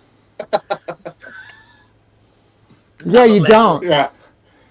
Yeah, and I've had years Yeah. of issues. And I've gotten rid of my record collections 3 different times in my life. Yeah. So I probably have more than I already have. So, but yeah, it's a rabbit hole, guys. Welcome. That's it. We're in this together. We're in this together. What a pile. What a pile. So Jack is saying the VC must be costing you a fortune, Chris. Load is the best album of the bunch for me. Yes, probably. Right. It was, yeah. And then Mark saying, "Oh, you have issues, Christopher." There's a lot going No, on. I think he meant you, Chris. We Yeah, all I have think it's it. I think it's all the Chris's have all got issues. We all have issues. Yes. I just, do you know what? I dread it because I usually click on the videos like Sunday, Monday time. And then I got Cam, I got Christopher going. Chris was really good at going, oh, there's new releases coming from Rhino. There's a limited edition numbered one. And then Cam will text me going, oh, do you want me to pick up this here? I'm like, you son of a bitch. Why are you doing this to me? Do you want to know the worst? Here's the worst part. Before we get back onto it, but here's the best part. Sometimes the longer we're all doing this, and I've only been doing this for 11 months, the channel, but I've had a history in rock and roll. I was a roadie. I was a tour photographer. I worked for radio stations. So I've met a lot of people over the last 30, 40 years. And a lot of those people are still in the industry. And I get what's coming out, not all the time, but sometimes way ahead of time. Right now I know 2 or 3 things that are coming out next year. And it can be super exciting, but you can't tell anybody, or you've blown your cool because you're. But sometimes I'm trying to think to myself, you got to have $300 in December. If you get it now, set it aside because you know this is coming. Yeah. And when it gets announced, it's going to sell out. So it can be. But Christopher, you take it to another level. Like with the, I can't think of the word, but like, do you know when the Rhino had the limited edition reel to reel? Oh yeah. So I'm pricing reel-to-reel machines right now, as many of us are, and I have consumer decks, but they don't play 15 IPS, and that's what you need. So even the cheap ones are 2K easy, and the nice ones are up to 8K. I don't have that. Yeah. Like I said, I have a horse. But I'm looking at older models, maybe refurbished models, and I'm trying to sell stuff so I can get one because they said it's coming. It's not a matter of they said it's coming. Black Sabbath, probably next year on reel-to-reel. Yeah. That's the tape they made and recorded. It might be a safety, but the difference, you'll never listen to records if you get in that deep sometimes because they're in the room with you. It's not even a question anymore. Yeah. Or they're behind the glass at the record. It's that good, and I feel that way already about my consumer stuff. So, but vinyl's fun. It's easy. It's easier. Awesome. Okay, so I've got to show this because Mark has just I was going to ask the question, but Mark he's ahead of me here. Tell us what's coming out, Christopher. No one is watching. He's naughty. Yeah. Yeah. Right. It's coming. That'll be next year, right? It's got to be at least next year because it's the 50th. Yeah, I think it's Our Lips Are Sealed by Fun Boy 3, I think, isn't it? But not to show you one of my picks because that's one of my picks. Yeah. People will never stop buying it. It's like the Beatles or the Stones. That's it. It's it, so. Yeah. I am intrigued, though. Yeah, But I know I that am. you can't reveal your sources, Christopher. I'm fully aware and respectful of that, so I won't. I won't But join you know in this. on prying. But on the flip side of that discussion, I've never heard of Parlor Greens. Yeah, So, and now I Mhm. have, and Yeah. now it's going on the list. yeah, they sound fabulous. Then, yeah, I want to know this. Yeah, Last thing I they're want class. is a Black Sabbath in a room with me. There it that's is. fair enough, Mark. Yeah. Yeah, you do. Oh wow. Oh, nice. Oh, that's Nice. nice. Yeah, look at that. That's That's cool. cool. Yeah, yeah. Don't put down my Sabbath. No, you can put down my Sabbath. I don't care. So one of the guys that actually is really good in the comments he has got a channel but has never put anything on, right? But he comes on every week on the comments and he's really educational. Is Warp Dog. Now, issues. Try having volume. Now, I went on a live stream with Boz, that vinyl channel, a few weeks ago, and he popped on and he just showed me a tiny bit of his collection. And I'm not lying, guys. It's another level. Honest to God, it's Cam. Go back and watch it, mate. I was like, for the first time in my life, I didn't know what to say. And you know me, Speechless. Yeah, so that's awesome. Yeah. So, right, we will keep things going. Yeah. It's still on me. Good God. Okay, sorry. It's your Christian. turn. Yeah, Right, yeah, that's that's sorry. That was fast. It's you, isn't it, Chris? No, I just showed all the Rhino collections, and then Oh, we kind of went. right, okay. Yeah, okay. So this one is from a channel run by a lady called Hannah, and she's known as the Omaha Introvert. Again, I'm not sure if people have heard of her, but she's absolutely brilliant. Hasn't done any videos for a little while now, but I would highly recommend any of you who are tuning in who aren't aware of her to please check her out. She's extremely knowledgeable and has a particular focus on power pop. So I do seem to be really in a bit of a power pop thing tonight for me personally, but that's just how it goes. As I mentioned earlier, I do feel I've ended up buying a lot of power pop albums as a result of VC. So this was a video that Hannah did years ago, and she did like a bit of a deep dive on this particular band. They were a band that I'd already heard of, but at the time I just didn't have anything in the collection. And again, she described it so compellingly that I just thought, you know what, I'm gonna buy that the next time that I see it. So I actually ended up getting a copy of this in a record shop in Altrincham, which isn't too far away from where I live. So this album came out in 1977. It's a band from Rockford, Illinois. It's their debut album, self-titled, and it is Cheap Trick with their debut. So we've got here Bunny Carlos, Robin Zander, Tom Peterson, and Rick Nielsen, all brilliant musicians, all very good at what they do. So this is just straight up classic rock and roll, basically. So I hear a bit of ELO in there. I hear a bit of the Who, the Move, Big Star again, a bit of Birds Jangle in there. It's just a really nice mashup of lots of different influences, lots of bands beginning with B that I can think of, Beatles, Badfinger, that sort of stuff. Birds, I think I've already mentioned. So again, this is probably an album I'm assuming that maybe quite a lot of you are already aware of. But if you're not, it's very tuneful. Robin Zander here is just an unbelievably good vocalist. He's one of these singers who I think can pretty much sing any style. You know, he can holler and howl with the best of them, but then he's got a lovely croon when he needs to show that side of his voice as well. And as I mentioned, musically, all these lot, just super tight band, brilliant playing throughout. And there's an excellent song on here, which is my favourite ever Cheap Trick song, called He's a Whore. It's just a couple of chords, a proper kind of pumped up, rocky number, but this is a great album all the way through. So highly recommend Cheap Trick by Cheap Trick, and please do check out the Omaha Introvert. Her channel is a really good one for anyone who wants to learn more about power pop, post-punk, indie alternative. Please check her out. Sorry, I wasn't laughing at you. No, not at all. I'm used to it. This is the. What's this now? Oh, Jack. Yeah, that's for you, Chris. Yeah, absolutely, yeah. Nobody's recommend. Who's going to recommend a Stereophonics album to a? I think we the know. ultimate Stereophonics fan. It's The gonna. problem is, Jack, is that we were all Stereophonics fans before we met Chris. So Still you know yeah.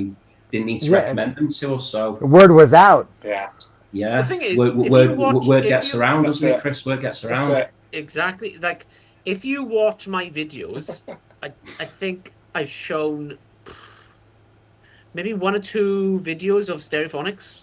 I show them more on live streams because Yeah. it kind of comes up more. But when it comes to actual videos itself, you'll never see me mention unless it's a new album.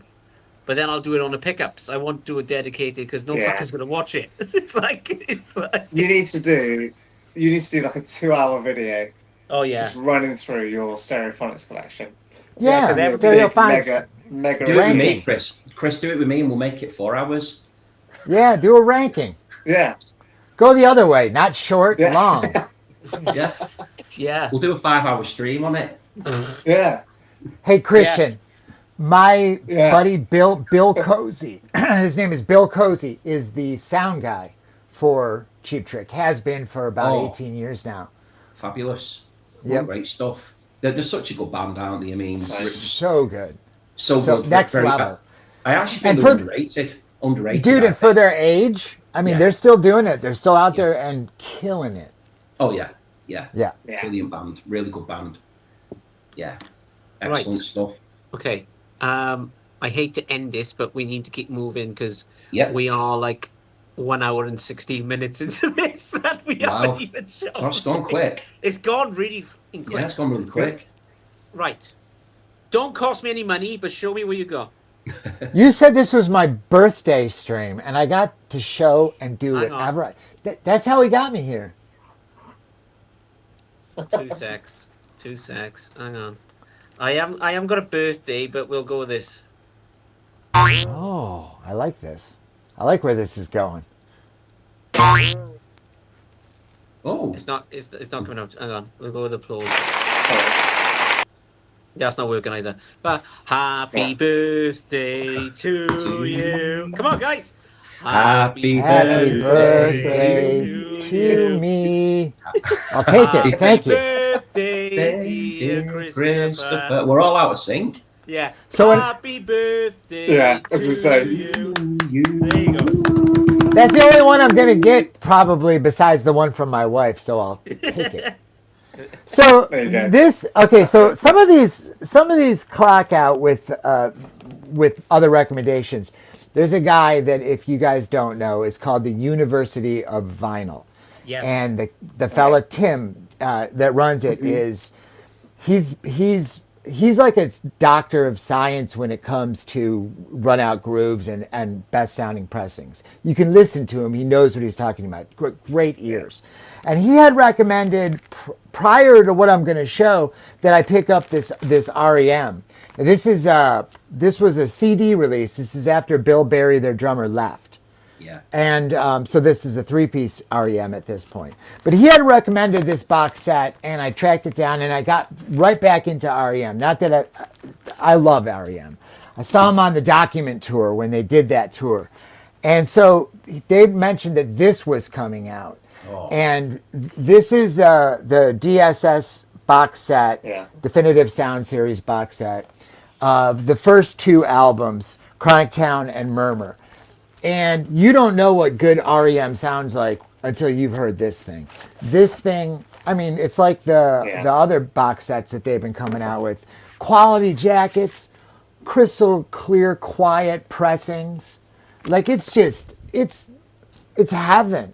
And I'm not a box set guy. I don't always go for the box sets, or especially the limited edition pressings, the MoFis, the acoustic sounds. I only have 2 or 3 of either.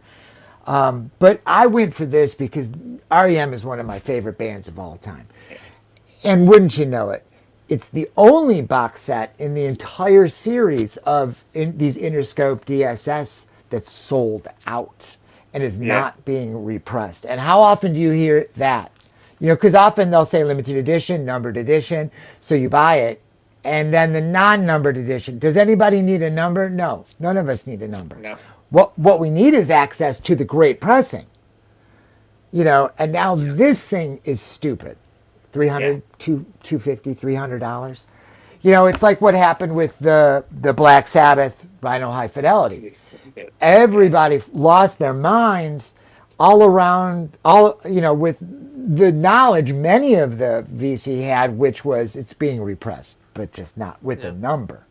And now the guys, Yeah, I think when you showed that, I texted you and went, "Son of a bitch." the REM, Yes, because it's not easy to get these where you live, right? It's not them ones. No. That's Yeah, exceptional. Exceptional. Yeah, and they didn't even need the box. If they had just put out the albums individually for $30, we could have all bought them and all heard it. No, you can't. It's too important. I reckon But that's the best period. I'll make you guys a reel. I'll make you a reel to reel, and I'll send it over to you. Yeah. You can cut your own. Yeah. Yeah, send it to Temby, and then I'll take it to Bristol when I meet up with Cam in October. Yeah, that'll happen. Yeah, do that. Outstanding that, Christopher. Outstanding that. I've got to show this because Mark is a massive REM Yeah, fan. that's Super cool That'd be REM box set. Yeah. Yes. Great waves. Yeah, this you can find this. I found this for like $10 on eBay, and it even has it's wrapping paper. So like the box is on the inside, and it's got but the wrapping paper. I'm like, how often are you going to keep the shrink? Well, some of us keep the shrink. I keep the shrink, but this got thrown away all the time with people that got this box set. And this box set, if you're an REM fan, in the 90s, a lot of times they came out with these limited edition box sets. There's a little spot where you can put the CD. Yeah. So it's got one of those little tabs. And it's just all art. You don't need it. They put out little box sets that are wood with sliding tops. They put out there's a rubber tire, I think, for one of them. So there's some crazy, they were into the art, which is a good thing because I'm an artist. I gravitate towards this stuff because I was in promotional advertising out of college. So I was doing a lot of layouts, designing boxes, So, yeah. Christopher, you've cost Mark money already. FOMO. I've headed to eBay now. I can get my $10 REM box set. Nice one, Mark. Yeah, we just drove the price up. Sorry, Mark. I'm just getting over what you've just shown me there with that, Christopher. That's awesome, that REM box set. I mean, unbelievable. And as I said before, I think you agreed. I think, Cam, I think that's the best period of REM, that early stuff. Yes.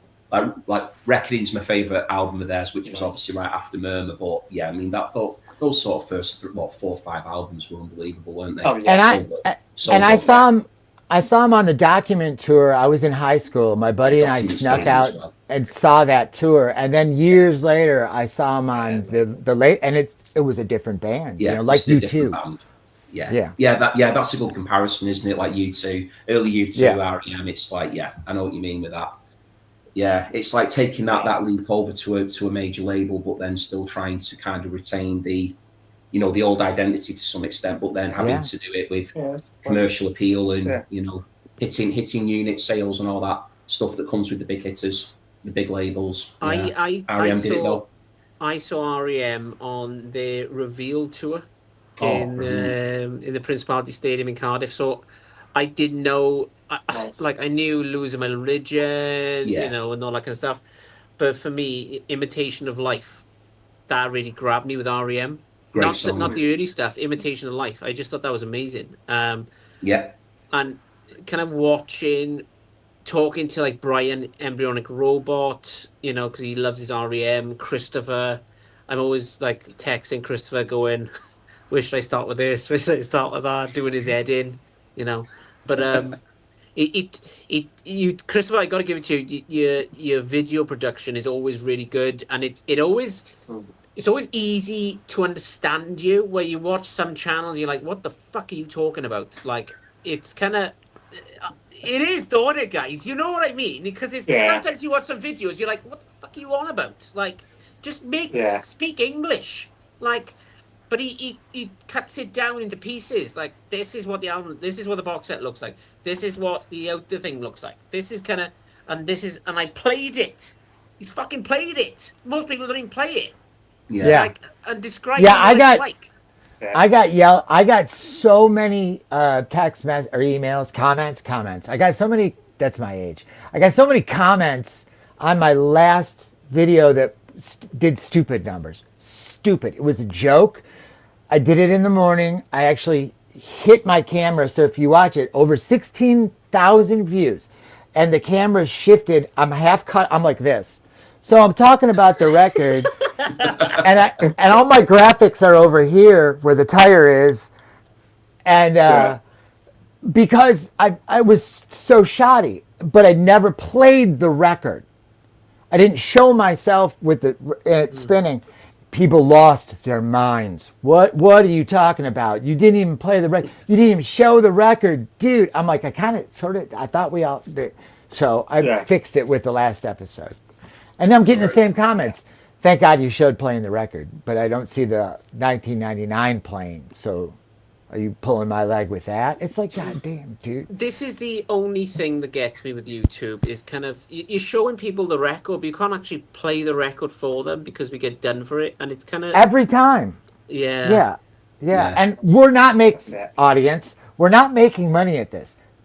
Unless you have 500,000 views, you're not making money. If making money is $100 to you, you've never fed a horse. So I'm making thousands upon thousands of my videos, mate. 50 views is just ridiculous. I knew it.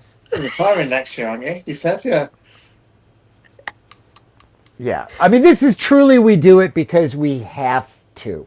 Yeah, It's the passion of music. It's the love of it. That's it, Chris. That's it. It's the love of it. Out. It's about sharing your passion for something that you, like you say, Christopher, as well, that I think when people love collecting music as much as we all do, but then you've got that extra incentive or tendency or whatever you want to call it to then start making videos, turning the camera on and talking about it, which, isn't for everybody. And some people feel very, they have to do that as well. Or some people want to do it and they may be working through whether they will or they won't.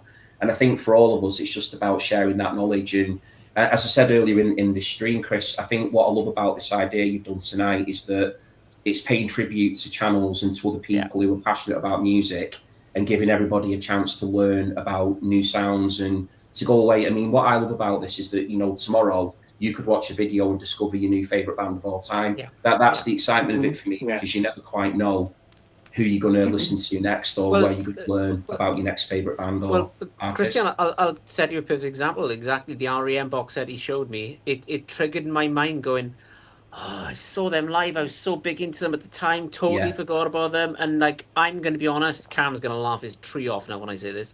I've got the greatest hits of REM. But then I was like, oh my goodness, it's kind of, I forgot about that.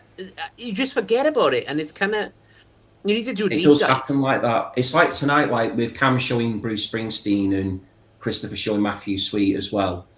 And then, before Chris, when all the different groups that have been talked about, it makes you want to go back and rediscover what you've already got in your collection, because it might be quite a while since you've given them a spin, and sometimes you can just forget how good things are just because you might be checking new stuff out. But again, giving each other gentle reminders of what you've already got is a lovely way to reconnect with stuff in the collection where you don't have to spend money because you already have it. It just might be that you've not played it for a while. So I think that's really cool thing. Exactly. I've watched videos before, other people, and I'm going, David Atkins said to me when I went to Lincoln with him, and I was upstairs, don't take that the wrong way, and he was like, he's got thousands of records, and I'm like, I said to him in the pub, I was like, why have you got so many records? He was like, I can go on a live stream with you, with Rob Walker or somebody from Canada or somebody else, and it's like, shit, I've got that album. I forgot about that album. Do you know what? I'm going to put it on tonight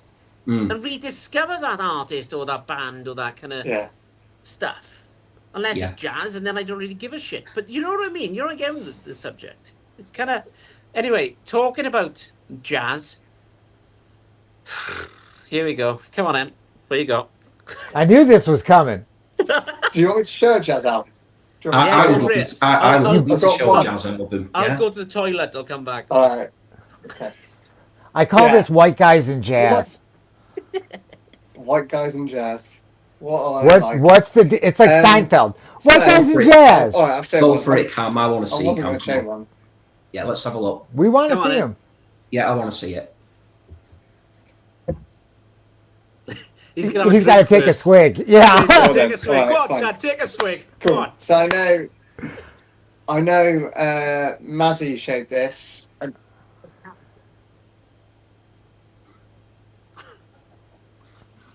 You're I know right, Mazzy showed this one, and I know Harvey showed it. I think Alex is in the comments tonight, isn't he? He's watching. Alex at Beer and Vinyl showed it. I really enjoy Alex's channel. It's great. Yeah, I'm good. Yeah. Right. So anyway, so the album is Buster Williams and Pinnacle. I'll take it out of the jacket so it's you don't have the glare. There you go. Pick this up on. Oh god, it's so glossy, so it's going to be so glary. Picked this up on Record Store Day this year. It was like one of the very few albums that got me excited because all of these guys were going on about it. But this is like a very funky jazz fusion album. Buster Williams was, of course, the bassist that Herbie Hancock brought up with him from the Headhunters during that era. Yeah, it's just very like expansive jazz album, and I just love very expansive jazz fusion album, which is why I think Chris, you should give it a go. I think this is not like just nonsense noise that I think you associate jazz with normally. This is like more delving into like funk and a bit of rock. Maybe not so much rock, but definitely jazz funk fusion. Bass lines on here are insane. And this album's been sampled a lot in the hip hop community as well. Right. Just a fantastic album. Buster Williams, Sonny Fortune, Woody Shaw, one of my favourite players of all time. And yeah, just a great record. Comes on the Muse label that Zev Feldman, Zev Feldman is mining with the Time Traveler Records series that he's doing. So yeah, great records. I'm really glad I picked it up for Record Store Day because this is going for like stupid money now Oh. for some reason. Really? They should repress this. Yeah, I think it's like $80, $90. It shouldn't Huh. be. This should just be widely available. I think he is going to repress this though. I think next year. For fuck's sake. So- Looks really cool. That sounds great. Who's? And I do love jazz fusion stuff, so that does sound up my alley. That as well, Cam. Yeah, you're costing me a few bob here tonight, Yeah. Cam. Sorry, mate. Sorry. Give it a stream on YouTube. It's on there. Yeah. It's not I on Spotify will. or anything like that. So. No, I'm not a yeah. jazz guy. So anyway. I'm waiting my way. Like I've been in and out of jazz. The jazz I've always loved seems to be the Bob James kind of stuff, the Vince Guaraldi kind of stuff. Some Yeah. Miles. I Yeah, don't. I just got a Coltrane greatest hits, and I'll be honest with you, it's okay. Sometimes the Yeah. schism of it all is like that's why I don't listen to death metal. You know, some Perfect. death Yeah. metal, Yeah. but not all death metal. You Yeah, know, I'm like that perfect. with jazz. Yeah. Perfect comment of Jack. Yeah. I'm 100% with you. Is Cam on acid? Maybe. Who knows? High on life. Actually, High on yeah. life. Cam? Imagine. Wine anyway. Oh my It's goodness. because it's so. Wine, It's because it's on so the beer hot. tonight. On the beer. It's because it's so hot, Oh, isn't beer. it? I think we're all a bit high, aren't we? That's It's just hot. Yeah. Yeah. Well, Cam, Yeah. November's coming up, mate, which means bonfire night. So you're doing well for yourself. So we'll go from there. What's bonfire night? Yeah. Oh, I've got loads oh. of stuff to burn. I'll tell you Loads what, of I'm going to stuff. hand this on over to Christian. Explain to everybody See else. that joke didn't land, did it, mate? It landed with you two fuckers. I know that. Go on. Christian, explain bonfire night to anybody who's not from Britain. Oh, so anybody who's not from Britain. Oh God, you put me on the spot here now, Chris. I mean, I'm So, yeah, assuming basi- you throw things into a bonfire. No. So what Yeah. happened was...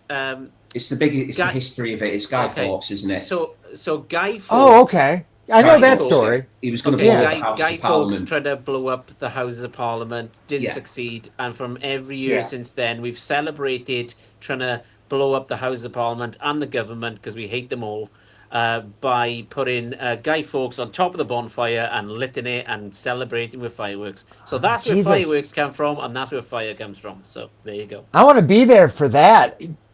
Call me before it I- happens. I'll shoot I over. totally Yeah. overthought that, Chris. I thought you wanted me to like go into all the. Yeah, I'll get my- Get my guy, All the history. folks, man. I was thinking to myself, do I give like Christian's own Wikipedia version, or do I give like this watered down? Yeah, basically Guy Fawkes. Yeah, that's it. Yeah. That's the running joke with me and Cam. I'm like, oh, they sell Yeah. more records in November because of Bonfire Night because they want to put them on the bonfire. Want to put them on the bonfire? Okay, Yeah. right. Yeah.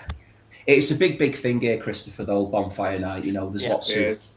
traditions with fireworks and people eating like baked potatoes on the fire and all kinds of stuff. People have got all their own traditions with it, and just watching bonfires burning all night and drinking and partying. Yeah, it was dancing around. like that here in Texas for the 4th of July. I told my wife, I said, "Have you seen outside?" And she goes, I go, "You got to come outside."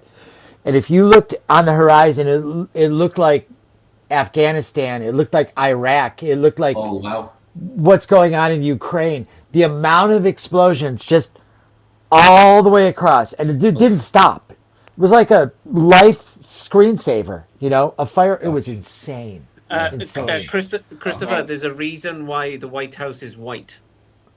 Yes, very true. We thought it was a hell of a party with gin and tonic. But, okay, let's have a look. Okay, Warp Dog, Fusion is great. So Yeah, I agree. There you go. I'm Great going to get stuff, rid of Cam. that comment straight away. Right, okay, let's keep it moving. We've got like 25 minutes left, guys. This has been so much fun tonight. I think I'm next. That's my people right there. Very good. You're next, Yeah. Chris. Cheers. Thank you. Yeah, okay. So, Steve Carlson's got a lot to answer for. This year, he got me into punk music. The Hey. Ramones. Nice. What can I Awesome. say? Come. What can I say? Awesome. Come on. Yeah. So, the Ramones. I watched CBGB's. Maybe Christian or Cam can help me out. This one, British actor, played the part of the owner. He was in Love Actually. He was on the Alan affair with his Rickman. secretary. Alan it? Rickman. Alan Rickman. Alan Rickman. Rickman, what an actor. But he plays the part in CBGB's. Nobody's seen Yeah. it. Go and check it out. I wasn't going to do this tonight, but I will do it now. Give me 2 secs while I do this. Hang on.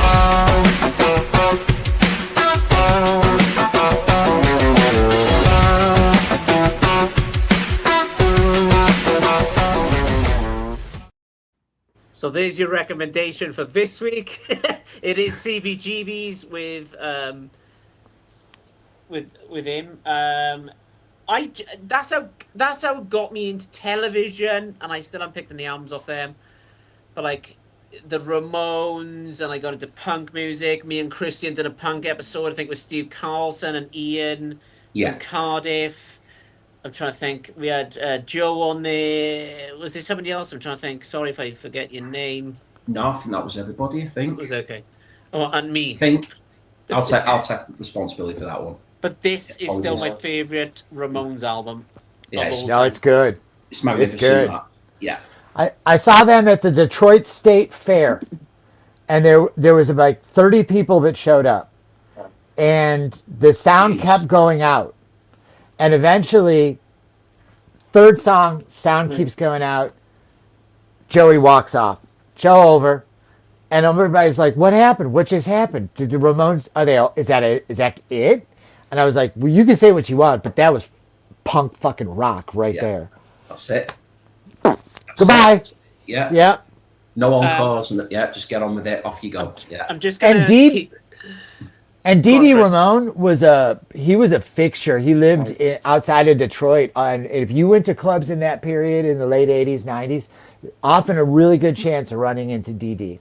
Oh, Nicest guy in the world. Yeah, Just a- nice guy. Yeah. Just Cool. a quick one because I forgot about this because it was at the back of the pile. Sorry, Steve. I know you're going to watch this later. And he put me on to the Zombies. Oh, Oh brilliant. yeah, Brilliant. yeah. Brilliant. This is on like Such a a cool grey. front cover, that. This is on mono, like a grey slate kind of vinyl. Yeah. Lovely. And he said, if you like that album, you need to pick up this one. Oh yeah. Yeah. Oh yeah. Yeah. 100%. Essential. This is And on on mono as well. And Steve Hoffman has a cut of the Zombies. I want to say it's a greatest hits album on CD that's next level. That just came up on a Steve Westman podcast with Steve Hoffman. Hoffman said, if you don't have it, get it. It's one of the best he's ever made. So Steve Carlson, the chairman of the VC, I call him. Keeps winding him up. I keep winding him up every time. Like, he's the VC chairman. He was like the third person I subscribed to. Is like Frank, Vinyl Dens, and then Steve. I've watched Steve for years. Most of the time, I've told Steve this. It's nothing that really interests me, but now and again, he'll show something, and I'm getting into punk. And I was like, who the hell are the Zombies? And I had to thank as well. Another person I want to thank is Sam St. John, because he's into his Zombies as well. He always gives the breaking news about the Zombies. So, Sam, you've been mentioned on a live stream. I want to get you on a live stream. Stop making excuses. Just do it. All right? So, yeah, there we go. Bit of the Zombies. And if you like the Zombies, and I know I've said this before, but I can't emphasize this enough. Christopher, go on whatever podcast network you use, if it's Spotify, Apple, whatever it is, okay? Go and listen to the fake Zombies. Okay. The fake Zombies? It's the fake zombie. Christian, it's amazing, mate. I've listened to it like 2 or 3 times at this point now in the last 6 months. Is it AI? Yeah, but is it? No, it's like an American company that interview the fake zombies, and they talk to the actual zombies itself, and they didn't know there was a fake zombies impersonating them, because nobody'd ever seen what the zombies look like. Yeah, that's happened a few times. Right, okay. Honestly, it's tremendous. One of the best podcasts I've ever listened to. It's brilliant. Oh, that sounds I'm really all cool. in. Yeah, So I'm Joe- all in. Joe from Racer Joe put me onto it. He was like, Chris, if you're getting the Zombies, you've got to listen to this documentary. It's amazing, and it is fantastic. Oh, wow. Seriously. So I'm very intrigued by that one, definitely, Chris, as well. And I'm really, really glad that you're into the Zombies. I mean, they're such a cool group as well, aren't they? Really, really tuneful. I don't think I got many albums to go. Yeah. No. It's a short discography. Yeah. So, right. Okay. We'll keep things going. Back to you, Christian. Yeah. Okie dokie. Right, so this album here then, I hope I'm remembering this one correctly. So this is a chap called Jeff who runs a channel called Calico Silver. And what I really, really like about Jeff is that he does show records on his channel, and he shows lots of CDs as well. But what he does is he loves to actually break down songs and, go into like chord progressions, and he does lots of singing and stuff like that. So he's got like a really kind of analytical approach to music and why he loves certain types of music. I think he's a professional musician himself. I think he's like a classically trained guitarist and stuff. So really cool guy is Jeff. And he's somebody that when I very first started my channel, I gave him a shout out because he was somebody who really inspired me to want to create my own channel. So Jeff did a ranking series of this particular artist who's somebody I've loved for years.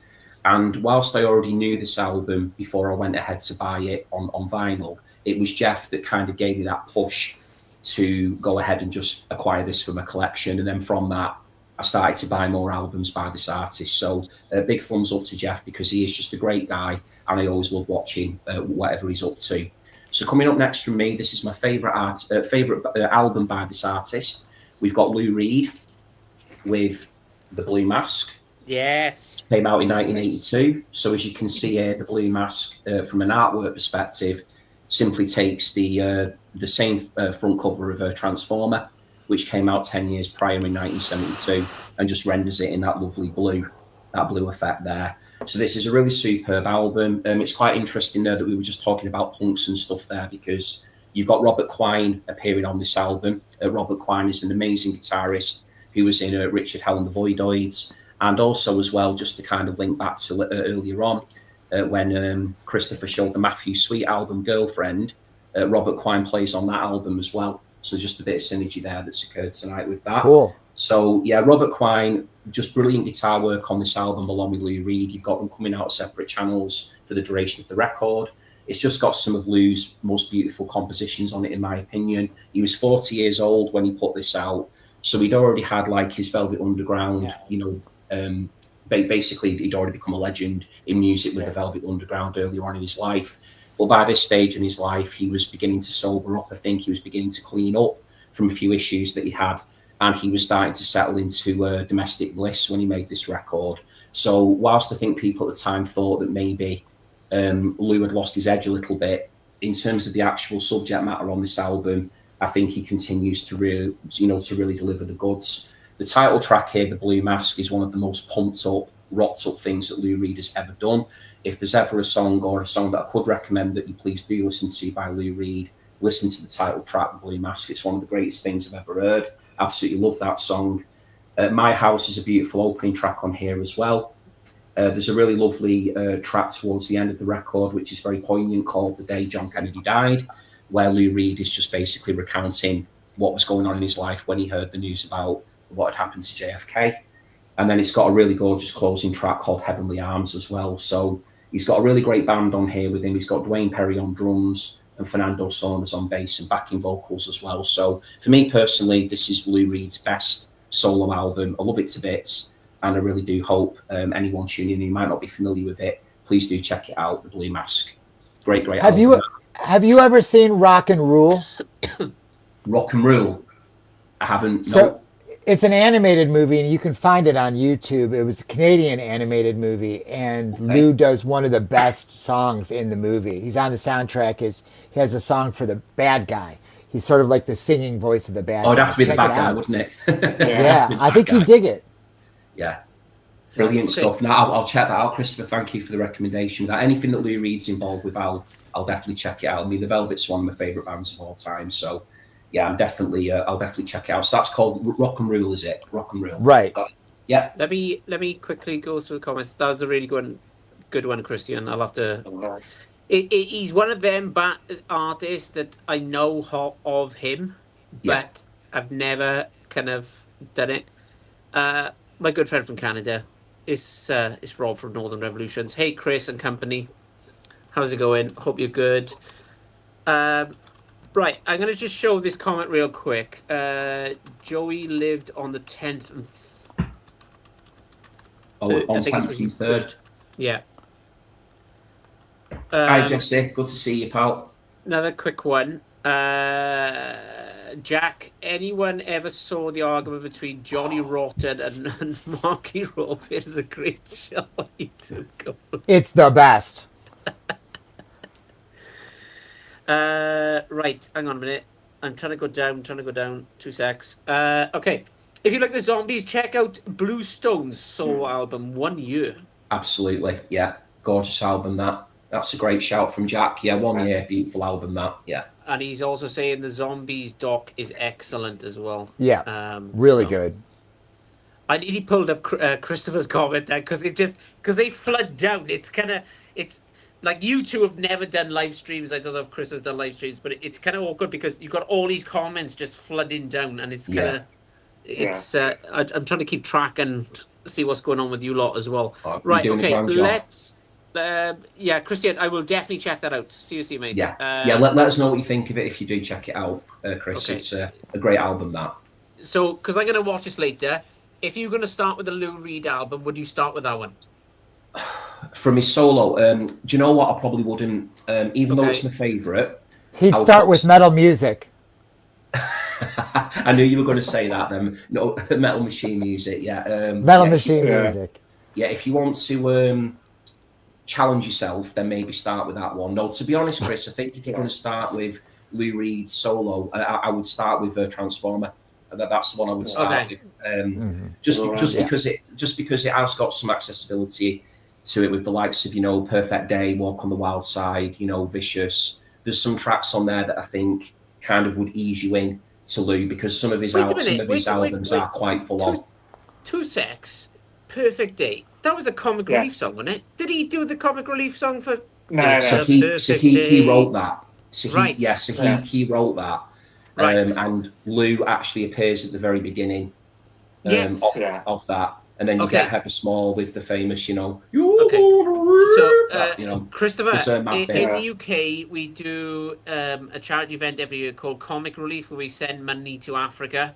Yeah. And that was one of the songs they covered. They had like Bono on there. I think there was. Oh, there was loads Yeah. of people. There was Suzanne Vega, Bono, I think Bowie was on there.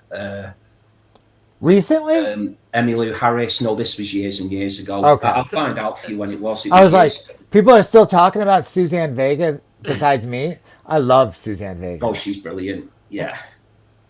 I'll Okay. find out for you, Christopher, now. Yeah. Oh, it was years ago. But it was a big, big hit. I mean, it actually did well for Lou. I don't know how much you know in terms of whether he got any kind of comeback. Yeah, he had a comeback. So- That's probably when he had a comeback around that time in the 90s. That went Jeez. straight to #1, I think. That Comic Relief song, because there was "It's Such a Perfect Day." 1998. There you go. Well, late Wow. 90s. Wow. Yeah, he had a big comeback right around that time. He Yeah. came back and it was Yeah. huge again. I didn't realise it was that old, actually. Hey, Christopher, everybody loves a good cum on their back. So we'll go to you next.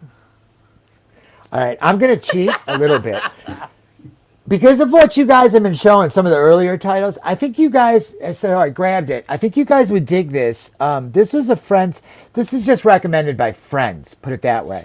So I would go to shows all the time, and this band was doing the scene in Detroit, The Go is the name of the band. Right. And I bought this at one of their shows. They would do 45s. This is on Cass Records, which is right in the heart of downtown Detroit, right where Third Man is now.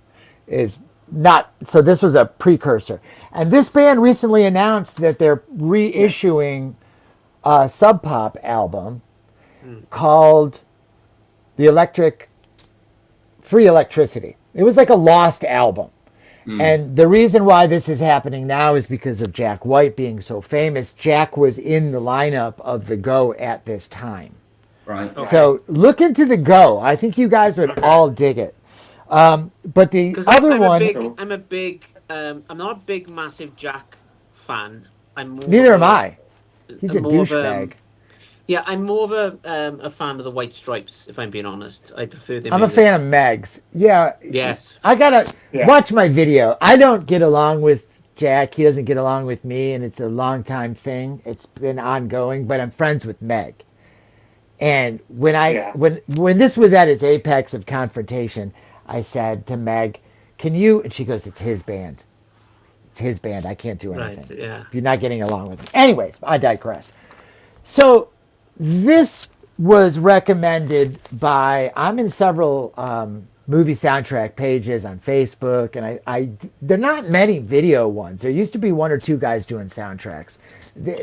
For whatever reason, everybody's disappeared, but soundtracks are huge. Sell out, go for hundreds of dollars pressings for movie soundtracks, orchestral, not song tracks, soundtracks. So this was recommended. I'm a huge John Carpenter fan.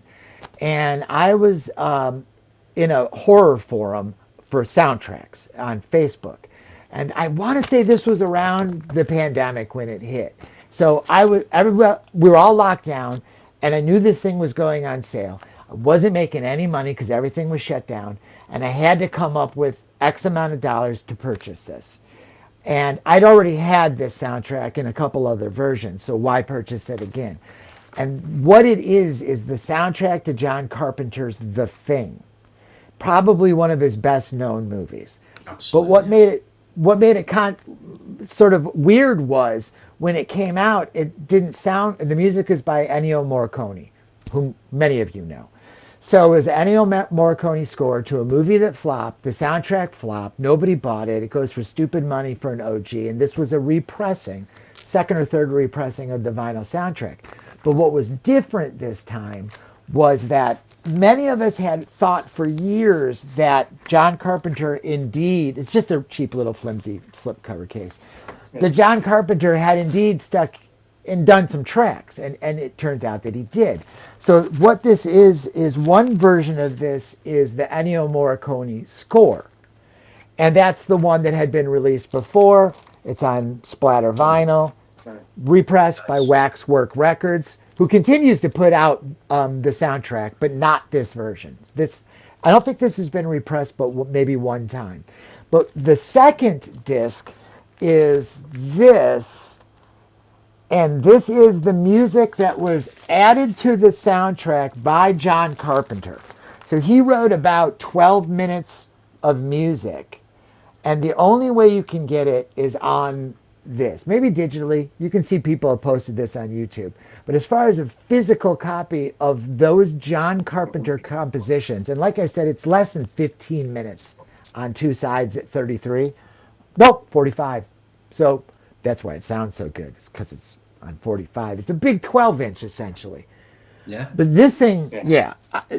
So imagine I'm getting this delivery post in the thick of COVID. My wife, I'm trying to carry it to the bedroom so my wife doesn't see it.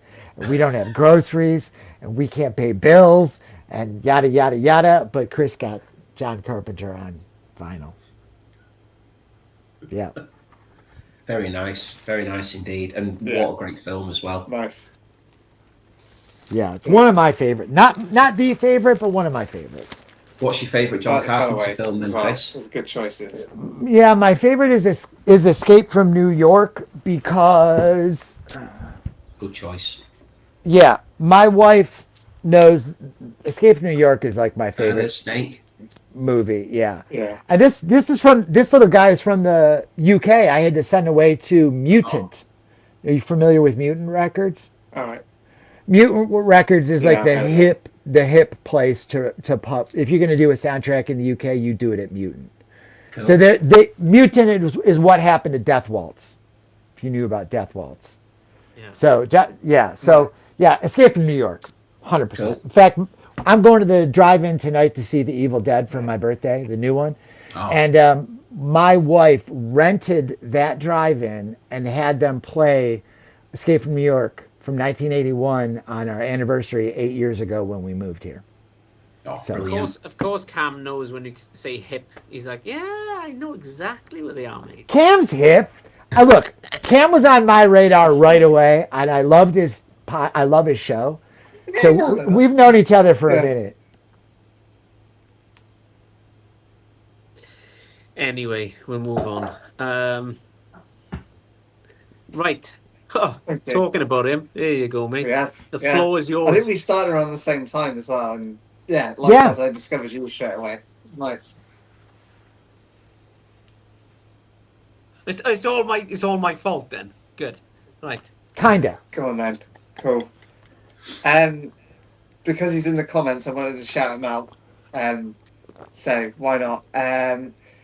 So I've been watching. The mic's gone.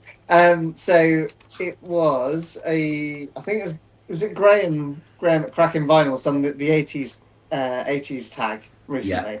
Brilliant tag. I want to say it's Graham. What's done that? Yeah. It's Graham, yeah. I still need to do it. I saw yours the other day, Christian. Yeah, it's really good. I still need to do it. I'm going to do it next week. But I did see Jack at the Vinyl Voyage. We've mentioned him a few times. He did his response today, which is really good. And I really love Jack's channel. He's just a really great guy. Had the pleasure of being on a live stream with him as well on here, which is cool. But he showed a particular record. I was like, I'm sure I've got that album somewhere from like when I started collecting. And I did. And it just influenced me to bring it out again. It is Kraftwerk's Computer World. What a record this is. I was like, yeah, I'm sure I got that. I'm sure I bought a beat up copy. And that's what it was in my memory, but it's not beat up. It's in really good condition, actually. This Looks lovely. this pressing. Yeah, nice. I think Jack said this is like his most 80s looking album cover in his collection. And yeah, I don't disagree. Look at that. That is. I don't even know what model that is, actually. And I should know. But Yeah. That's an Atari. Yeah, looks like an Atari. Is it an Atari or something? But what I'm trying to think what What were they? No, the model number would be. Not It looks like an IBM. BBC, IBM or something? I think it's an Maybe. IBM. I'll Google it after this. Yeah. We'll put Right. in the comments. There you go. Watch but the yeah, live stream later and work it out. yeah, I'll put it in the comment. Like, yeah, just to confirm it was this. Yeah, what an album! What an album! I Great just album. forgot how good this album is. Obviously, I think everyone knows Computer For You to Love, which is, obviously Coldplay did that kind of like interpretation of that on one of their singles a few years back. Pocket Calculator, but yeah, this album is impeccably well constructed and produced and recorded. I was just amazed how great it sounds. But yeah, very synth heavy. They were like the pioneers of like the synth music movement for me, I think. And just fantastic record. And I'm glad that Jack showed it on his response to that 80s tag, because it just inspired me to pick it up again the other night. And just a magical record. So there we go, Kraftwerk's Computer World. Nice one, Cam. Brilliant. Yeah. Okay, so for nobody who's ever heard of that band, like, what kind of music? Explain it to me like I'm a 2-year-old. Like, kind of what genre are we looking at? It's basically like 70s and 80s synth music. So, very German sounding as well. I know you like a bit of like, it's not Rammstein or anything. I was going to say, is it Rammstein then? You'll be disappointed, like Chris. It's not Rammstein. It's pioneering. I mean, they basically invented a genre, pretty much. I think Joe, who's my co-host, usually explains Rammstein as like a kind of pop band that's been ramped up to like 1,000. What did he say before? Cam, what did he say before? Like, he said something about, it's kind of like a pop band that's got like a really good drummer in the background. Yeah, really good drummer and a really expensive like fireworks and pyrotechnics. I'm here with my sparkler. Yeah. No, Kraftwerk's nothing like that. It's but you're right, Christian. It's very pioneering. They even made their own instruments and things like that. So between Kraftwerk and Tangerine Dream. Tangerine Dream. Yeah. If it wasn't for those sorts of groups, Chris, you wouldn't have. There's just so many groups you wouldn't have without Kraftwerk. Honestly, like so many. Yeah. It's like too many to go through. Loads of groups influenced by Kraftwerk. Loads and loads of groups. Right. Okay. I think it's my turn, is it? Yeah. It is. Yeah, I think so. Right, okay, we'll go totally opposite of the spectrum here, as we usually do with me. A band that I got into thanks to Rob at Northern Revolutions, and it's the band. Oh, nice one. It's, what can I say? It's, I don't like Bob Dylan, but I love these guys. I just don't know what it is. It's for me, they are the and I keep saying band, but across the Great Divide, Raga Maga Rag, it's amazing. Now, Cam, you need to get this album. If you like Bruce, Christian, the same, and Christopher, I cannot promote this artist enough. I'll just put it this way. There's a song on you that they actually made a film in Canada about. And it's called The Lighthouse in Little Lorraine by Adam frickin' Baldwin. This is fantastic. And I mean, amazing. Like, you've mentioned that before. Oh, honestly, mate, send me an address. I'll just send you some.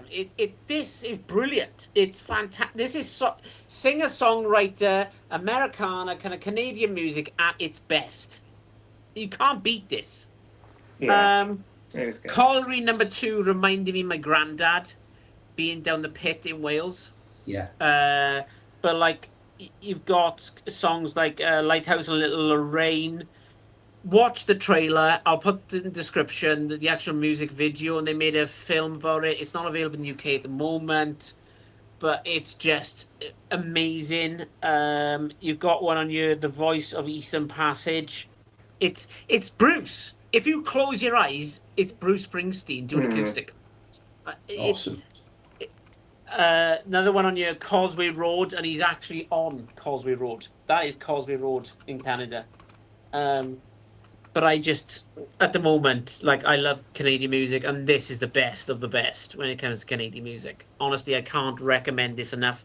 I recommend everybody in the violin community to pick this up. This has been my top album for the last 2 years, I think. Wow. And I listen to this Yeah. pretty much every single day. And you listen to a lot of music as well, Chris. So fair play. Yeah, it's clearly struck a chord with you then, like, which is brilliant mate, to hear. And not a Baldwin. Sorry, Christopher. That's a Baldwin Brothers joke. Oh, yeah, I got it. Yeah. The Baldwin brothers, guys. Yeah. Look, they can't all be winners. My punchlines. Yeah, I just honestly, guys, you need to get this, and I'm serious now. I've heard a couple of it on your Brilliant. recommendation, Chris. Actually, a while back, I think I've heard the title track actually, and really, and there's definitely a Springsteen vibe to it. Definitely, as you say, yeah. Cam's laughing because I've recommended this every single time he's been on live stream, but like, so. But if it's good, that's a good That's recommendation. what you have to do, though. That's what you have to do. If you love Honestly, something, now, you've got to keep recommending it. If you love something, you have to do stream it, please, guys. Just stream it. It's brilliant. That's why I keep going on about The Stairs all the time, which was the first album I mentioned tonight, because I love that album so much by The Stairs that any opportunity now that I get to talk about it, I'll take it. Because it's just one of those albums that strikes a chord with you, and you just think, "Where's that album in my life?"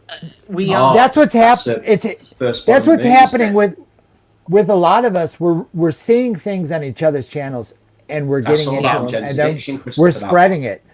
Yeah, this first boy Steve on the Carlson moon put me onto that one. Yeah, Jen's Addiction. Yes. Yeah, that one. And I said that about it. I go, you've seen it on other channels. Yeah. That means it's good. Yeah, definitely. Yeah. I remember Great cover as well. I had Steve on, I think 2 weeks ago, and we done the top 5 albums you've listened to this year or bought. It doesn't mean you have to buy it. Yeah. Kind of what you've listened to. And Steve has promoted that band. Is it Man on the Moon or something? First Boy on the Moon. First Boy on the Moon it is, yeah. I tell you what, I will give it to that artist, right? He's only on Bandcamp. Cam, you'll enjoy this. Trust me. This one, you will enjoy. The artwork on all his releases is incredible. The first one is a woman with like the old kind of USSR kind of space outfit. It's like a red and a black kind of thing. It's proper really pop art, Cam. Like it's like pop art sort of stuff. It's really cool. You'll love it. All right, nice. Yeah, I've seen that cover so much. The album Chris was just showing, but I've never known the name. Like, right. Yeah. What we're gonna do now? Thank you. Okay, because we've passed the 2-hour mark. I'm enjoying this so much. I'm just gonna keep this fucking going. Fuck it. Fuck it. So that's my favorite word. I send that to Cam all the time. I was like, oh yeah, I've ordered it. Fuck it. Christian, show kind of what you got left. We'll do a fast track, kind of what's going on, and then we'll go from there. Right, what I've got left. Right, I'll just show the albums because I might not remember exactly who in the VC, We said this earlier on, didn't we? Yeah, so we've got Roland S. Howard with Pop Crimes. So obviously any of these that I'm showing now, I just massively recommend all of them. So Roland S. Howard started out in the Boys Next Door, The Birthday Party with Nick Cave. Brilliant album. Please check that one out. So these were all based on VC recommendations. We've got an album here by a group called The Servants. Excellent group. This is David Westlake and this is Luke Haynes, who went on to form a band called The Auteurs. Came up in the early 90s. Brilliant band. This is like a collection of demos, which is called Hey Hey with the Mankeys. And it's also got some tracks on here based under the title Small Time. One track, please, for everyone to check out on this one is called She's Always Hiding, which is very Velvet Underground inspired. That's that one. Just a few left, Chris. A couple left. This is Lolita Nation by Game Theory. This was recommended to me by Tom over at Capo Fetish. She's based in California. I'll be really honest, I've not actually listened to this one yet, but it's meant to be a like power pop masterpiece. It's like a double album. It's meant to be really experimental. It's meant to have like loads of big star influences and stuff in there. So please do check out that one. People might already know this album who were in the comments. Game Theory, Lolita Nation. And the last one, because I was going to go full circle, I started out with Jack at the Vinyl Voyage with the Stairs recommendation. Jack also got me into this group, Sundial, as well, which is a psychedelic record. Brilliant album. I picked this up when I went on holiday not so long ago to Haworth in Yorkshire. to Bronte Country. And this is a really, really great album. I picked it up from a record shop called Nevermind the Brontes. Jack's version of this is an original pressing that's got a different cover to the one I'm showing here. The version that Jack's got from an album artwork point of view is much better than the one I've got. But this is a lovely album, very, very psychedelic, as I said before. I'm just conscious of time, don't want to wrap it on too long. But if you're into like, you know, these sort of really extended like instrumental passages, loads of cool organ work going on, really cool percussion, instrumentation, then please do check out this band called Sundial, and this record is called Other Way Out. And that's the rest of my picks for the night. Cool, mate. You always do good ones, Chris. It's like, Yeah. I mean, Barnes Yeah, never sometimes. heard of them. That's good. Yeah, That I like Sundial one is absolutely brilliant, honestly. And I say I've got Jack to thank for that, because I never heard of it until saw it on Jack's channel. So, but that other one as well. What did I show? The Servants. If you're into like the go-betweens and Aztec Camera and sort of like sophisticated indie jangly pop, then please do check out The Servants as well. Really good group. Chris, you're so good at this, mate. You are so good at this. It's ridiculous. I feel a bit bladdered though as well, and I think like the sun has got to me. Like I'm absolutely baking, but no, I'll take the compliment, mate. That's very kind of you. I appreciate that, mate. Thank you very much. Have a swig. I'm all out now. I'm all out. You are that? Yeah. Well, this might give you the opportunity. Right. Okay. Over to you, Christopher. Yeah, I'm not going to keep us too much longer. I got to get out of here. But this, I think you guys will agree. This is an easy one. The entire community recommended.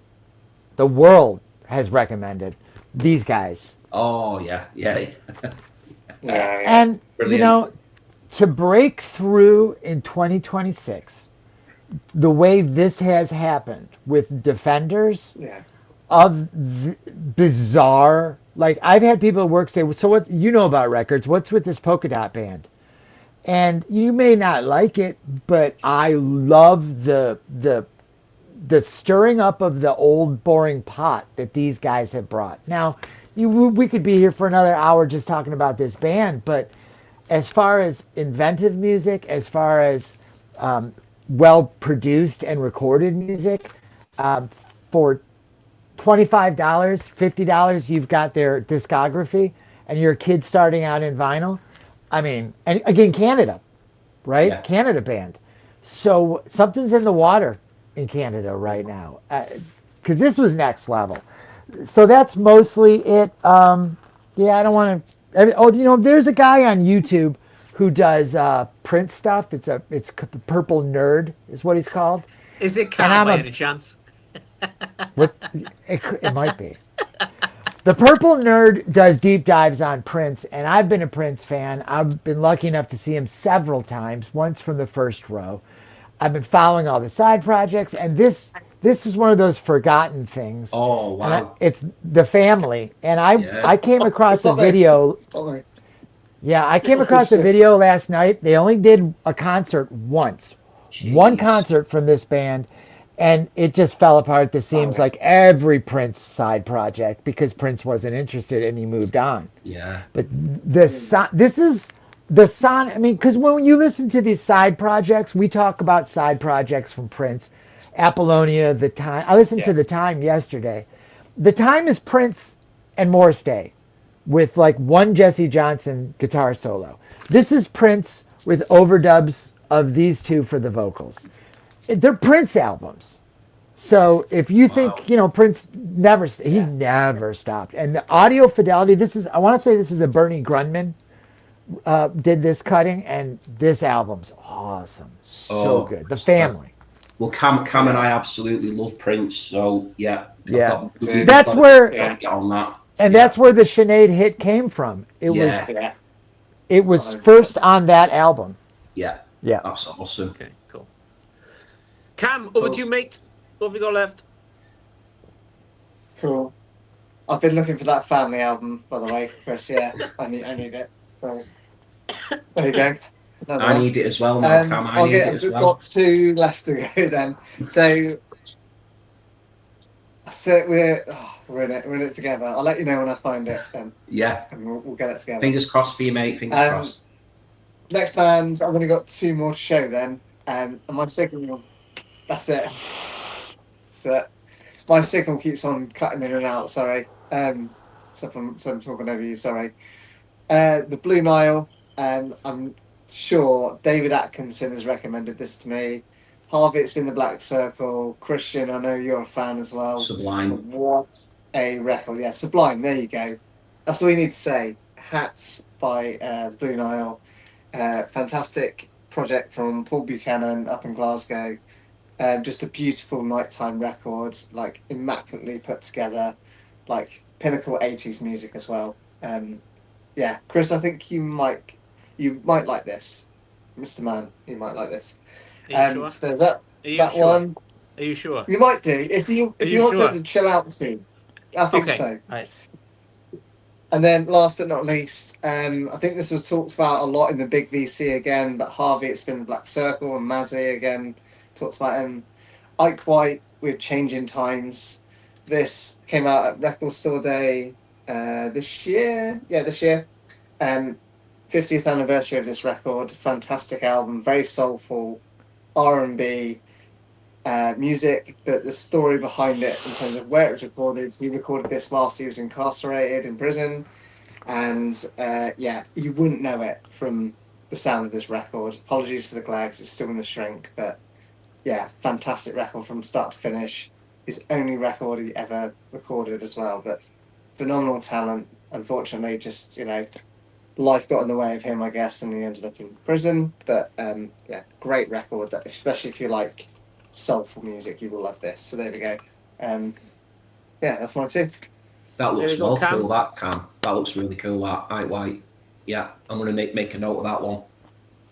So yes, even Yeah. Music Man, best Enjoy RSD released this year. Yeah. Nice. There you go, Ivan. Yeah. Right, to finish things off and go to shit, I'll show what I got left. An artist, a band that I interviewed on my channel back about 6-7 months ago. It is Sunday 1994, and the person who put me onto this was Richard from Vinyl Tap House. It's a British guy on the guitar and an American woman singing. It's brilliant. I absolutely love this. It's absolutely fantastic. Brilliant. So yeah, Rich, you've had to mention Trevor from Trevor, Flat, Round and Spun. Put me onto this band. Here you go. Yeah. If you know, you know. That's a Trevor. party band. Yes. Now let's talk about David Atkinson for Yeah. 2 minutes. Mr. David Atkinson put me onto this artist that You I have think to. everybody should have. This is brilliant. Absolutely fantastic. He mentioned this like a few months ago when we went to Lincoln. He was like, Chris, you need to pick this up. If you like Bruce, if you like to sing a songwriter, Americana kind of music, pick this up. He has caused me so much money with this guy. It's Bruce Springsteen. Now I could have picked a load of albums, but at the moment I'm into The Promise. So there's that one. And he was on earlier on, Alex Beer and Vinyl. I picked this up on Rhino. So Cam and Christopher, this is nothing to do with you. This is all to do with Alex. This is brilliant. Don't Wilco blame us. AM. Nice. Yeah. Yeah. Great band. So- Great band. Yeah. Good band. So there you go. My selections weren't that bad tonight then. So Not at all. Well, that's Never. good. No bad selections whatsoever at all.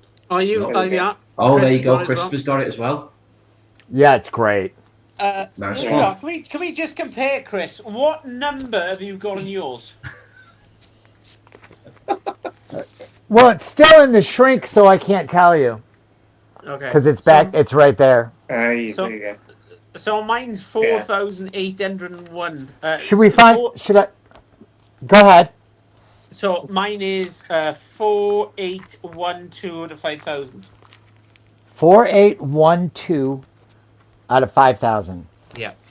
Oh All yeah. right, let's. Let me just let's make see. it big for 2 seconds. An Have you got- unboxing on the live stream. I don't ever do this, but let's see. Christopher's got 4811. Yeah, I've got- probably. 2546. Ooh, 2546. Wow. So it smells newer. Yeah, Yeah. that'd be cool. It sounds like money to me, mate. Yeah, you know what? That's how little I care about those numbers.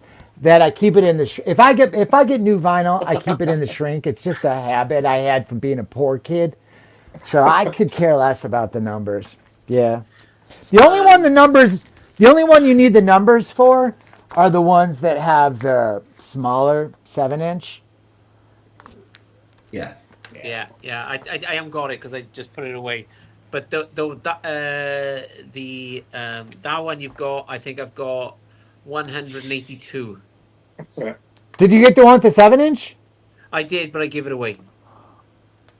But you gave away the 7-inch? Yeah, Why? I don't collect 7 inches. So Oh, Chris. That so the same with the Lindsey Buckingham, the Buckingham Nicks. yeah. That also came out with the 7-inch. I think they Yeah, had I two gave that others. away as well. T-Rack. Yeah. Those seven- No. the- Right, okay. Before anybody goes nuts on me, I actually give it to charity. Okay, that's different. Well, that's Okay. different. That's different. Good man. But- Good man. For those of us that aren't charitable, and save it, yeah, the 45 single 7-inch on the Yeah. Fleetwood Mac, and Okay. it's below the 33's fidelity out of the water. Yeah, I had a 7-inch for the Zombies as well, and I also give that away. Good for you, I give man. it to my local record store, and he raffled it off, and the money went That's great. to soldiers in the UK who were homeless. So That's awesome, mate. Yeah. Awesome. All right, I'll I send you think this it was copy. Help the Heroes or something. It was Yeah. kind of that kind of situation. That's great. Anyway, I'm not a freaking charity. I do spend a lot of money on vinyl, but for me, I'm not into the 7 inches kind of thing. If I get any more in the future, Christopher, I will send it your way, mate. Right. No worries at all. Thank you for everybody who's left comments this evening. Everybody's going to watch this later. The panel has been freaking epic tonight. Let's be honest. It's been amazing. I'd like to thank all my guests. Christopher from the AV Room, Cam from the Vinyl Narrative, and Christian from the Vinyl Sanctuary. I will put a link down below for everybody's channel. If you're not subscribed, there's something wrong with you, seriously now, right? Because they are my go-to people when it comes to the vinyl community. I love these guys to death. They are amazing. And I probably send them too many text messages per week. But Cam's laughing because he knows exactly what I'm saying. Thank you, everybody, for watching this. Everybody's going to watch us later. I do really appreciate it. And Right. from I love it. everybody, I love it. thank you so much. And guys, stay on the background. I will pull you back up after this long intro ends. Good night, and thank you. If I can press the button. Cheers, guys.